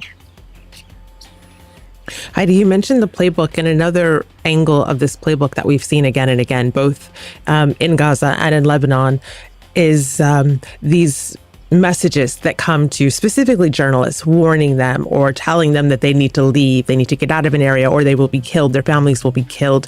How do you make sense of the messages that we know Amal reportedly received, given that they didn't come from an obscure place? They come from someone who has named himself, but he's not in the government. We got Robbie Thompson jumping in the chat saying, I appreciate you, but I am extremely biased for this type of journalism. And we got John Anthony saying, they really do say anything they can to make Israel look as evil as possible. They virtue signal, they gaslight. It's pretty obvious. When Israel lost hundreds of civilians, CNN barely covered it. Yeah, that's unfortunate. That's what happens with journalism. You know, they seem to push a motive any way they can, you know, and it's the reason it's always good to try to find the truth and try to find a way toward peace, you know. And we're going live every day at 2026, so make sure you all like, subscribe, turn on those notifications, become a member if you want, throw in a super chat.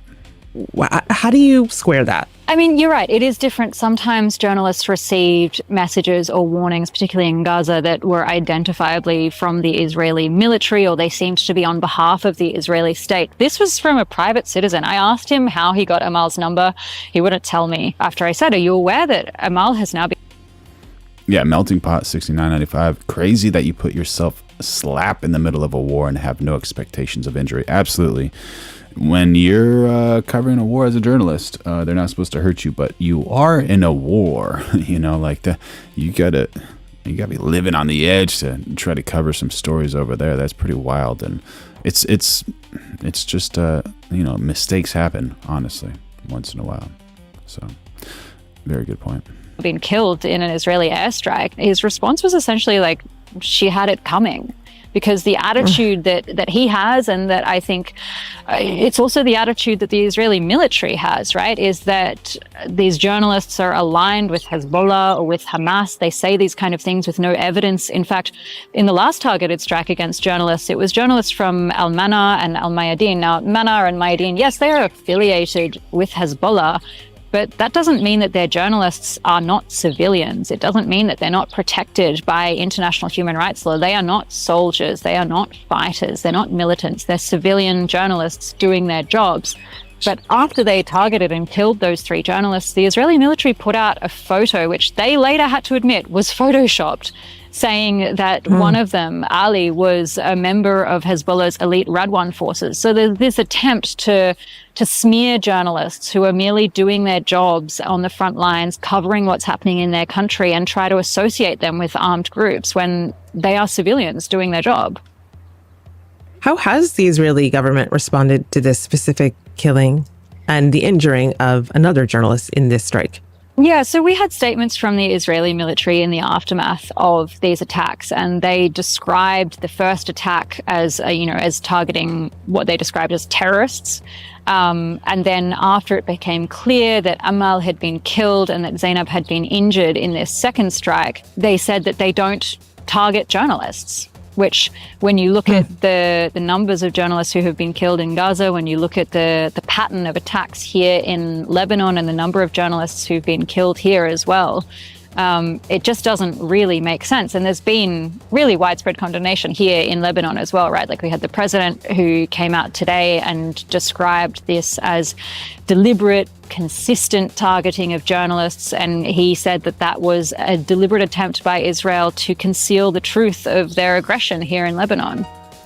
And what of the responsibility of allowing the paramedics and the ambulances to be able to get to the injured? Has the Israeli military said anything about that? Yeah, so again, they denied that they prevented rescue teams from reaching the location, but the wording was quite careful, right? It was sort of 4 hours after that airstrike, and it was actually after the rescue teams had finally been able to reach the location that the Israeli military put out a statement in the present tense saying, we're not preventing rescue teams from getting to the location. They didn't say anything about the fact that they had been for the previous 4 or so hours. So you mentioned the Lebanese government's response. Is there any actual recourse here? So Thanks for being here, Robbie. Have a good day. the Lebanese government has said that they will be attempting to get recourse through the mechanisms of international law. After previous attacks on journalists and medics, they've said that they would be making complaints to the UN.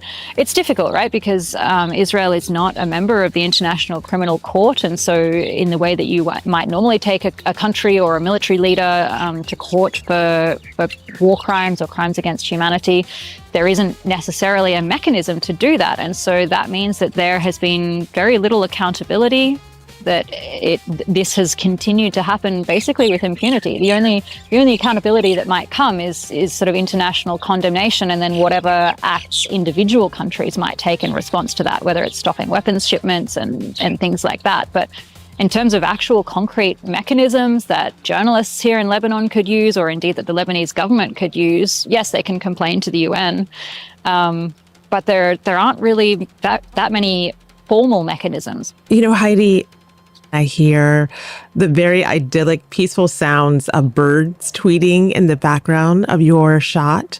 There's water lapping on the shore, and it seems like a moment of calm. And yet we know it's not because of what we're talking about. So in the backdrop to this, there is a meeting expected to take place today, Thursday, in Washington, D.C. between Lebanon and Israel, where it's been reported that they're going to ask for an extension to the ceasefire. What impact could this cessation of calm in the middle of what's supposed to be a ceasefire affect negotiations? Will it?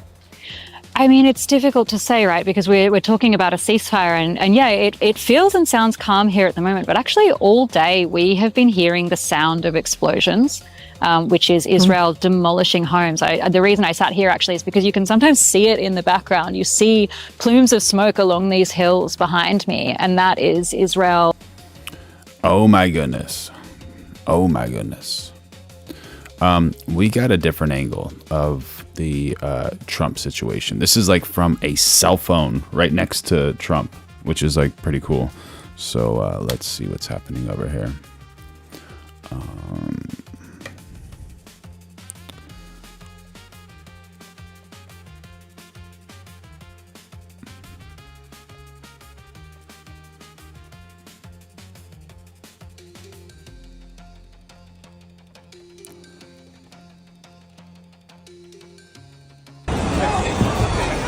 That's JD Vance.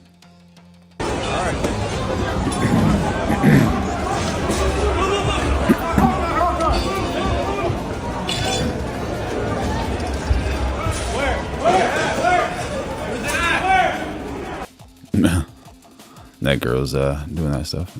Bill Williston, how you doing, buddy? Good morning.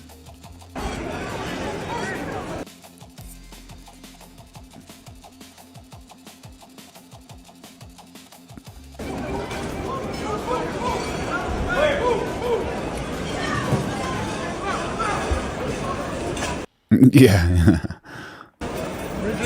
He's like, hey, help me. Stage chaos.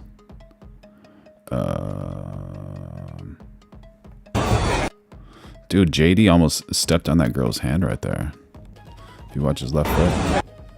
Oh man, she barely missed that chair. Oh, she's going down fast.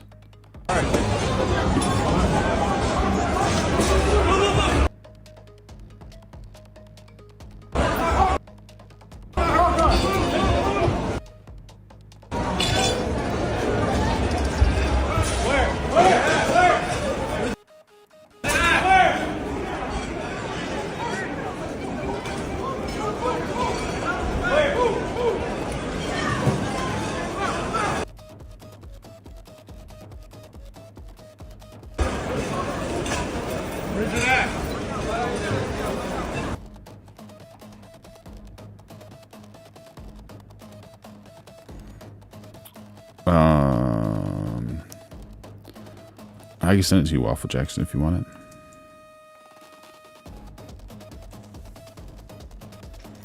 Yeah, so that's pretty wild. That's pretty wild. Oh, they've laid explosives in people's homes and in other buildings. And just so y'all know, we're going live every single day of 2026. So make sure you like, subscribe, turn on those notifications, become a member if you want, throw in a super chat if you want. In the villages which they occupied on the hills behind me, and you hear the sound of those detonations. In fact, one of them, it was so large, they're quite far away. One of them was so large it shook the windows even at this distance. Wow. And we could hear that even all throughout Amal's funeral. She'd gone to southern Lebanon to document.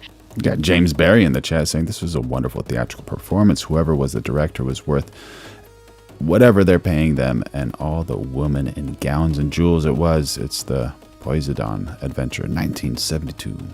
Israel's destruction and the continuing destruction even during the ceasefire, and she was killed while she was doing that. But in terms of the ceasefire, it continues to be broken by Israel, and Hezbollah has now also actually started firing back. So they've said in direct response to this, they've been launching drone strikes and artillery and rocket fire at some of the Israeli troops. So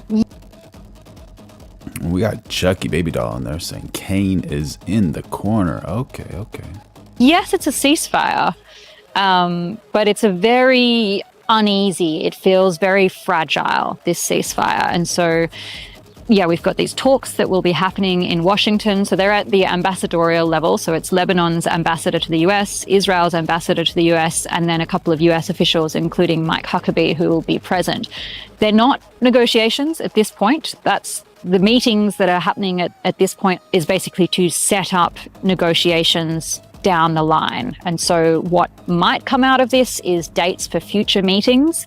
And, the hope on one side of Lebanese politics, at least, is that these meetings and the fact that the US is ostensibly wants them to succeed might apply some pressure on Israel to at least tone things down a bit. So in the last week, yes, there's been continued Israeli military activity in South Lebanon, but there haven't been strikes on the capital or its suburbs. So it's a decrease in hostilities, it's a decrease in violence, but it's not a real ceasefire yet. And the hope for many here is that if these meetings lead to actual negotiations, that would then lead to a real ceasefire and eventually an Israeli withdrawal. But it's not guaranteed that that's going to happen. Well, finally, Heidi, we know these details, harrowing details of what these attacks are like because of the work of journalists. Yeah, Waffle Jackson. Just send me a message on my Discord and then I'll get your email and I can send it to you, buddy. All right. And I think that's enough of that woman. That's enough of that woman. But we have, speaking of women, some wild, wild women. To cap it off, there's some wild women in this world, and this is the type of woman you don't want to date. And if you're a woman, this is the type of woman you don't really want to be. We gotta end it with a little bit of comedy. What's going on over here? This guy's driving. Oh my god. Please tell me you're recording. You are crazy. I'm so tired of you. I'm so tired of you. I'm so tired of you. You are making this so much worse. Please tell me you're recording that, please. He's so nonchalant. You're going to lose custody of Damien for this. Why would you do this? Why would I use custody when you... Look at you. You broke my fucking window. This is the coolest Democrat I've ever met. Can you stop? Like, what the fuck? Stop. Can you? No, we need to call someone. Okay. Like, this is actually ridiculous. This guy's hilarious, dude. This guy is getting W's forever, dude. This guy is hilarious, dude. May the Lord look after this guy, and may the Lord help that woman over there, man, because she is looking angry. She's swatting at the camera. Please tell me you're recording. Throwing up 2 fingers. You are crazy. He's driving away. This is wild, man. Anyways, just to let y'all know, yeah, if you're a woman, don't be this woman. And if you're a guy, don't date a woman like that. All right, so make sure y'all like, subscribe, turn on those notifications, going live every single day of 2026, and become a member. Throw in a super chat if you want, and I love you. The Lord loves you. If people are hating on you, just let that hate roll off of your back like water rolls off of a duck's back, and I will see y'all tomorrow.